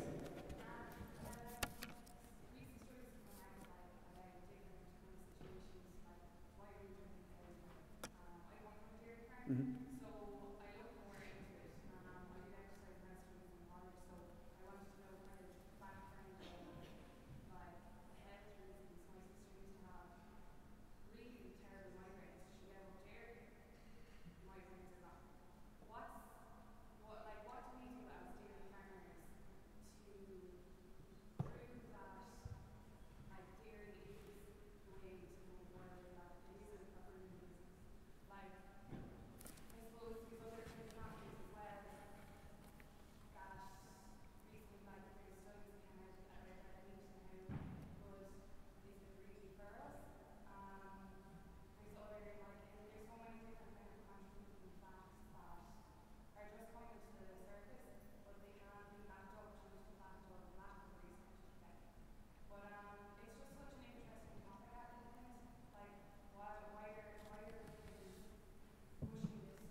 Any of the industry personnel here maybe want to make a comment on that? In terms of, I'd say 20% of the audience feel that we won't be eating in Ireland, where we grew up, on beef and dairy and cabbage and potatoes, don't feel they'll be eating as much beef or dairy. How does the current set of industry leaders need to prepare the industry for that to make sure that we adjust, or do they feel that that's correct? Maybe if any of the industry guys, Richard, you're smiling at me, so you're definitely going to be pointed out now. So maybe a comment on that.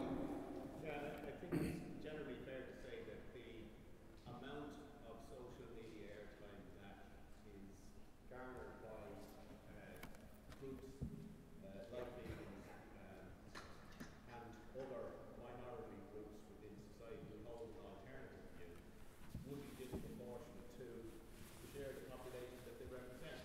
And if you choose to engage in social media to try and combat some of the negativity that's out there, it attracts even more attention.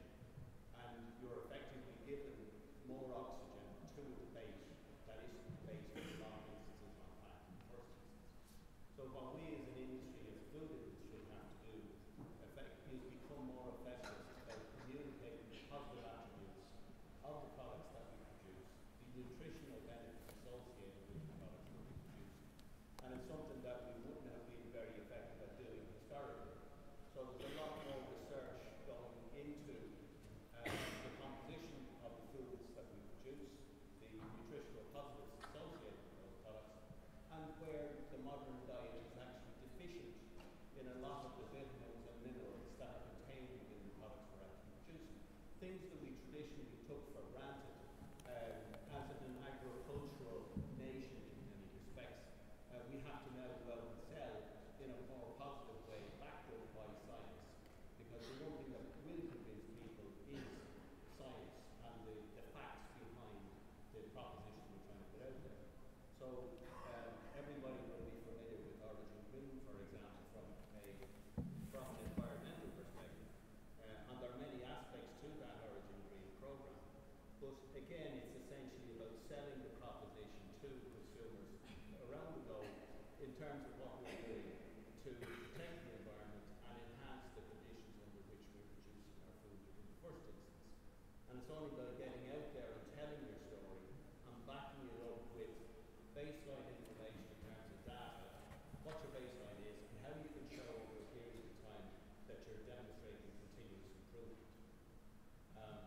And the argument has been made here earlier on during the course of the day about individual facts for particular parts of the argument.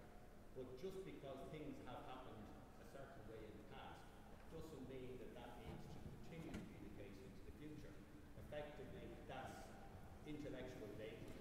We're not challenging ourselves enough to set out targets that we're working towards and we're able to demonstrate progress nationally in sufficient degree. Paddy, I can't let you away without making a comment on this, and you see it every day in UCD as well. Professor Paddy Wall, ladies and gentlemen, this whole nutritional side and nutritional aspects of dairy and beef, and I suppose the tarnished view that some people are trying to put on it.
And I suppose, Paddy, it comes down to protecting that social licence, that we don't see the image of dairy growth being associated in the similar context as in New Zealand in terms of bigger dairy farms, more pollution. It is being proactive to those issues that you highlight rather than trying to brush them aside in the drive for more, to produce more milk.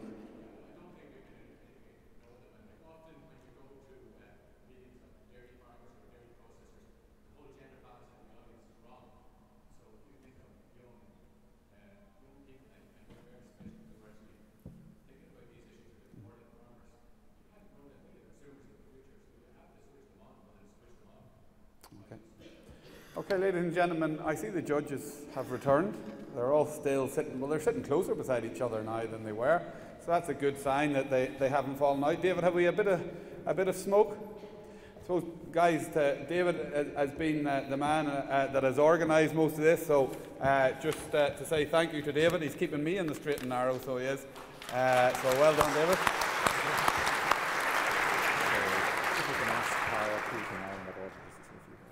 Okay. Just keep them covered up. I want the excitement as well. Okay, so you have this.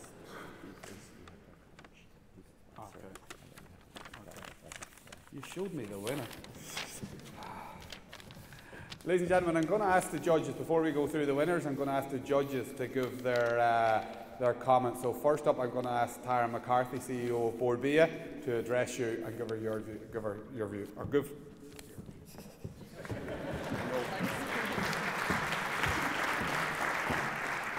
Thanks, Justin. Now you all know what I'm going to talk about. On behalf of Board Bia, I want to say that I'm absolutely thrilled to be here. The quality of the debate that we've just witnessed is fantastic because the depth of research, the passion that went into both sides of that argument were really a fantastic signal for the future. I was reviewing as well a lot of the topics that were covered in the course of the day, and I was almost looking at the things that concerns us from a Board Bia perspective every single day of the week. So it's brilliant to see these topics being researched to the degree that they have been, be that looking at Brexit, looking at consumer insight and the role that it has, looking at CAP, and most importantly looking at sustainability. That if we look at the key pillars that Board Bia has from its strategy, that's exactly what we're looking at. The fifth pillar, one of the biggest pillars that we have as well though, is talent. And I guess that's what today is about, talent and its attractiveness to the food industry, and the food industry putting in an infrastructure that has the best of the best wanting to work in it. And I think sitting here and seeing that passion, seeing what definitely the future has for us, gives us great, great pride, and obviously will have us in discussions with all of you to see what's the roadmap ahead. So from our perspective, thank you to Don, thank you to McDonald's, but most importantly, thank you to the students and the colleges that have clearly put so much work into their preparation and their passion for what they delivered today. Thank you. Thank you, Tara. Okay, Pete, do you want to? Thanks very much. Look, it's been a fantastic day today, and you can see the amount of preparation that's been put in. So when Niall said, would you like to say a few words a few minutes ago, to me, I haven't had that level of preparation quite today, but I've really, really enjoyed my day. I've learned a heck of a lot about a heck of a lot today. I would like to thank everybody for all of the effort that they've put in terms of the presentations. It's been absolutely first class. Mcdonald's is really pleased to support the event. We run our agriculture programs called Farm Forward. The idea is that we want to work with farmers to help them to run thriving, sustainable businesses. I think we've heard a lot about sustainability today and all of the different facets of sustainability. The three key pillars for us would be making environmental improvements, raising standards of animal welfare, and developing skills and knowledge within the farming industry. And a key part of that is investing in the next generation. And it's quite clear to me that the next generation in Ireland is in safe hands if anything I've seen today is anything to go by. So thanks very much to everybody for making this the event that it is. I hope it continues to go from strength to strength, and I look forward to the results. Thanks a lot.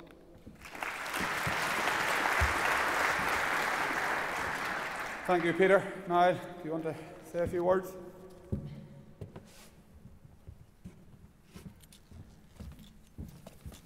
Thank you.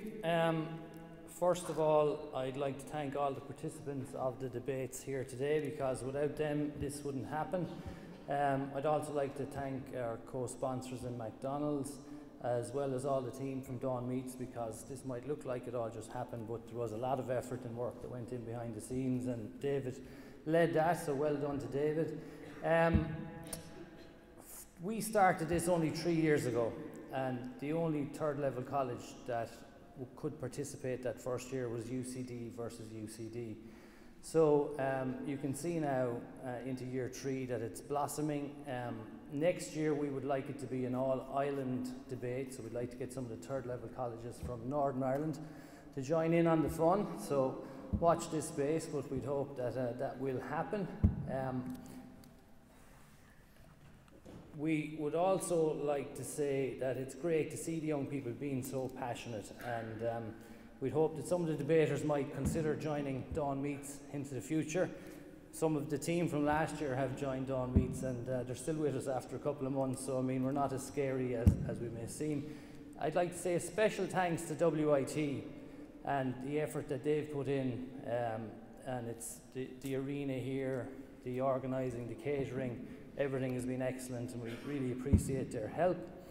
The judges and the moderators that have come from all over Ireland, thank you very much. For AIB and Bank of Ireland for sponsoring the speaker prizes that are going to be revealed very shortly.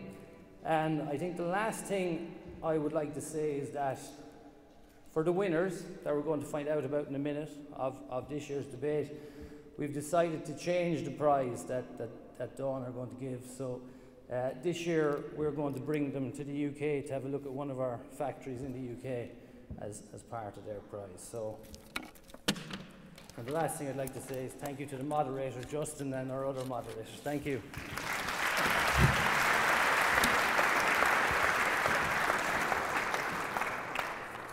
And also, not to let Niall have all the glory, there's also very good career opportunities in the Irish Farmers Journal as well, as Una already knows. Again, it is a fantastic, fantastic opportunity to actually see the depth of talent that there is coming through into the agricultural sector.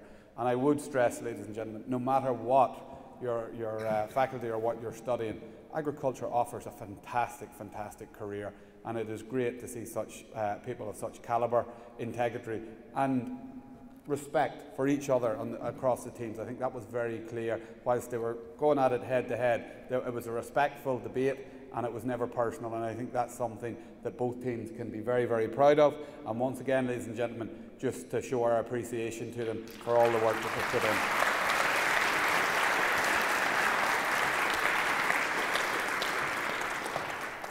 Okay, now this is the fun bit. Or do you want me to go on? No? No. Ladies and gentlemen, what I'm going to do first of all is announce the 4 speakers. First of all, we have the winner of the best speaker of the quarter-finals, and it's starting off good for CIT. Avril O'Driscoll has been awarded that position. So well done, Avril. And that award was sponsored by AIB, and we're just, Avril, maybe if you go and get your presentation.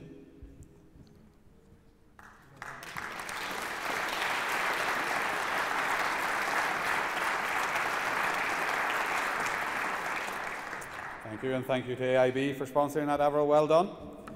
Okay, moving on to the semi-finals, and whilst they may not have been successful in the semi-final, they did win the Best Speaker prize in their competition for WIT, and that's Aoife Ford.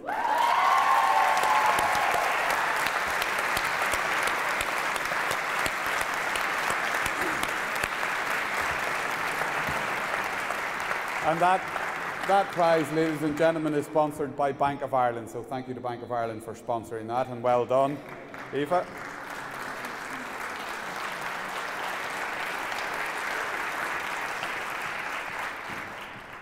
In the other semi-final, we have our first UCD winner in terms of, and again sponsored by AIB, and that is Owen Cashman.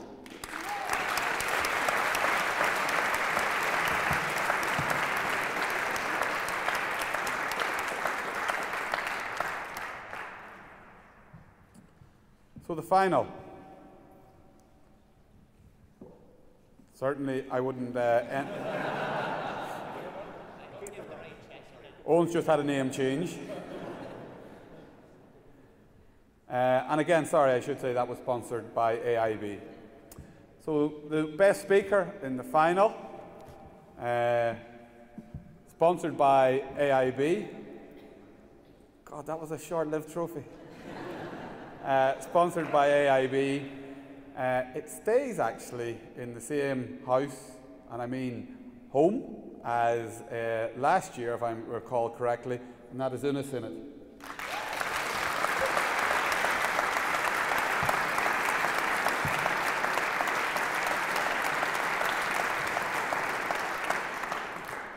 Una, you may be going for 3 in a row next year, but I must say if those guys up north who are always very high calibre get into it, it's going to be very, very stiff competition, and I might not be an independent moderator, but nevertheless, just to thank Bank of Ireland and AIB once again for sponsoring those events. And I would say, ladies and gentlemen, before we go to announcing the winner, it is a fantastic gift and a fantastic skill to have to be a good orator, a presenter, and to be able to stand up and actually command an audience. And I would say it's something that is not very, very easy to do.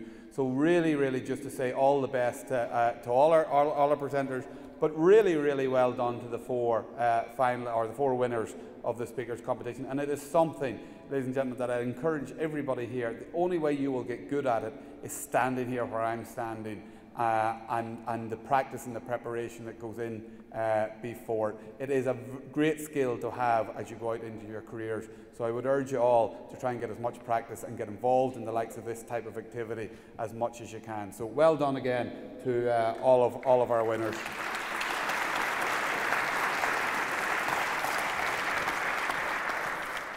So, ladies and gentlemen, that concludes our... oh no, sorry, I got it. A little bit of humour is always good. Again, I don't envy the judge's decision in terms of having to deliver that. Just to UCD and CIT, really well done again.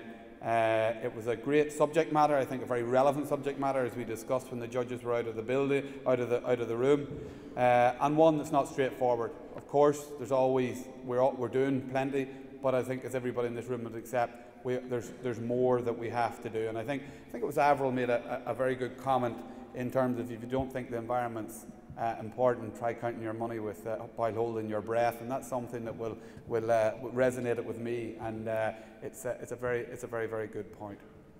So, ladies and gentlemen, the winner of the Great Agri-Food Debate 2018, Ireland takes its environmental responsibilities and commitments seriously, is the proposing team, UCD.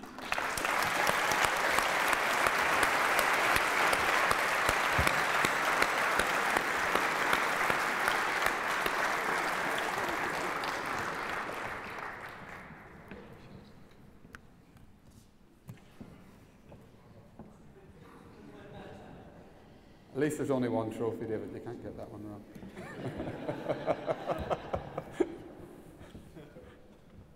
So really well done to UCD. And I'm maybe going to ask Una to say a few words on behalf of the team as our head speaker. And again, ladies and gentlemen, while the picture's been taken, a huge round of applause for CIT for getting this far.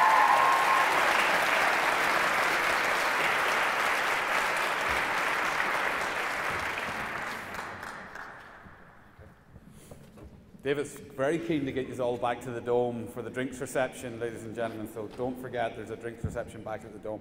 Una, if I might ask you just to say a few words on behalf of the winning team.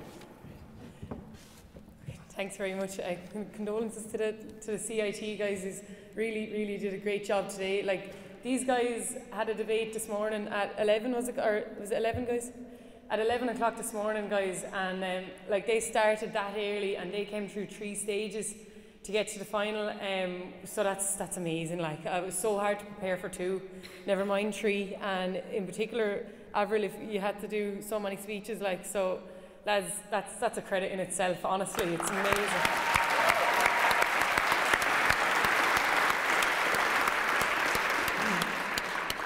In terms of the UCD team here, I'd like to thank everybody, and in particular our captain, which is David O'Heaney. David is our 4th-year student, and David was the man that put the team together.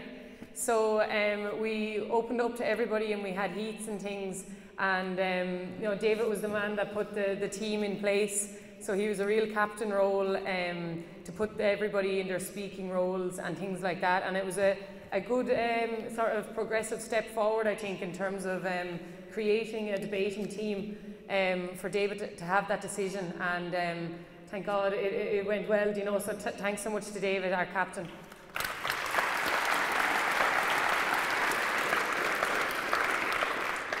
And I'd like to thank Karen Keaveney, Dr. Karen, and Irene Rose, so our 2 women in the programme office, Ciara Cronin, the officer of the Debating Society, our Ag Society officer, and everyone, all our lecturers in UCD were really open and replied to our emails if you wanted to meet up with us to go through things. So thanks to UCD, and of course thanks to Dawn Meats. This is a fantastic competition, and we were delighted to see it evolve even more this year, and the future's very bright, you know, new dawn and all that. So thanks very much. Una, before you sit down, Una, you've won Best Speaker now 2 years in a row. Give 2 pieces of advice to everybody here in the audience as to how to prepare, maybe for something like this, in terms of standing up in front of an audience. Okay, Justin. Well able. Okay. Well, I think it's always, when you imagine something, when you're actually in the moment, I think it's always less scary than you think it's going to be. Is one thing, you know, even like when I'm on the camogie field, you always think about having the ball too much, then when you have the ball you might make the wrong decision. It's nearly the same. If you're thinking about it too much, I think you might be in the moment and realise, oh, it's not it's not as scary as I thought it was going to be or anything like that. So maybe that's just one thing. The reality is never as sort of scary as the thoughts in your mind. But like everything is preparation, you know. Like it was great to have the motions on CAP this year, in particular, because it was one thing that I wanted to learn about. So it gave me the chance, and it gave us all the chance to research about it. So it's all just, you need to know your stuff really, especially when you have the likes of CIT making points of information that, you know, you have to try your best to have an answer for. So research is everything, and then just, I suppose, belief. Okay. Thank you. Thank you, Nick.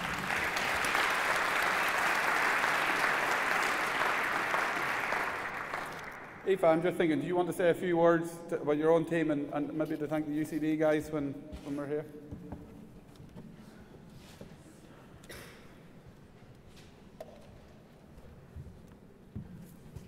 Yeah, I just want to say that UCD are absolutely outstanding, like absolutely incredible, and they're accredited themselves. Just even speaking abilities, the confidence to get up here, even preparation. We had any arguments we had, you had your points of information intact. So just thank you so much for your arguments. I suppose I'd like to thank our lecturers as well who actually helped us out, so Aoife, Craig and Fiona and Katrina as well. They were a massive help to us when we were researching and helping us. They helped us a little bit to write our speeches as well. And our researchers as well, Duran and Fiona as well, massive help to us.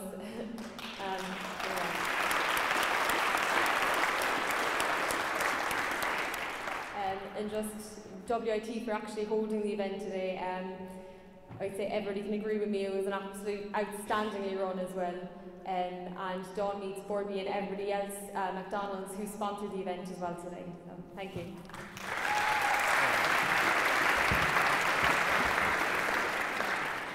Okay, ladies and gentlemen, I suppose the final people we have to thank are our judges who had the tough task of separating out the teams. So to Niall, to Peter and Tara. There's Peter.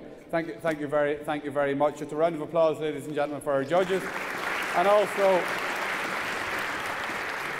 to thank Dawn Meats and Mcdonald's for having the vision, guys, to bring young people into this industry and encourage them coming into this industry. So well done on that. Ladies and gentlemen, that concludes our events here today. Now it's time to head up to the Dome, where David is very keen to get a drink into all of your hands. If he offers you a job now right away, guys, just make sure and negotiate on the price. You're all hot property at this stage. So, guys, well done to all. Thank WIT actually again just for the facilities, and once again thank you for your participation. Thanks very much.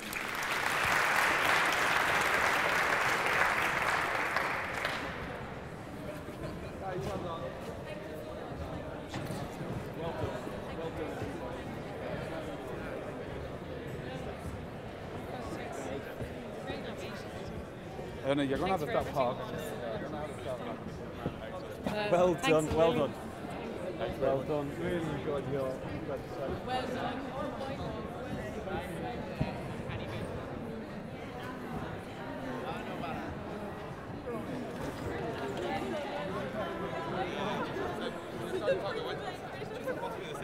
Good man, well done. That's great.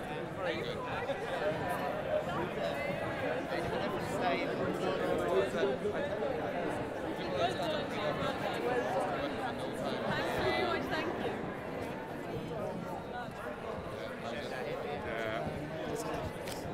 Okay. Okay, we're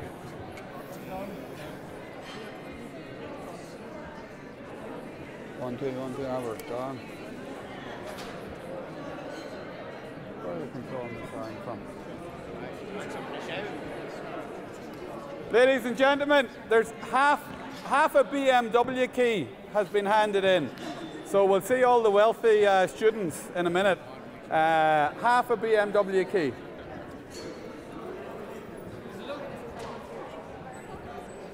That looks like Sean Breen. Mine, isn't it? Yeah, there's no key in it. I say it's yours. You've got the card, Sean.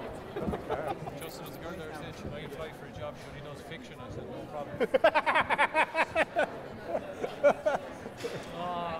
she's obviously got very good. She's obviously got very good morals if she doesn't want to show to come work for the journal. She's there to plan Garbett to coach. Right. I'll see you in a minute.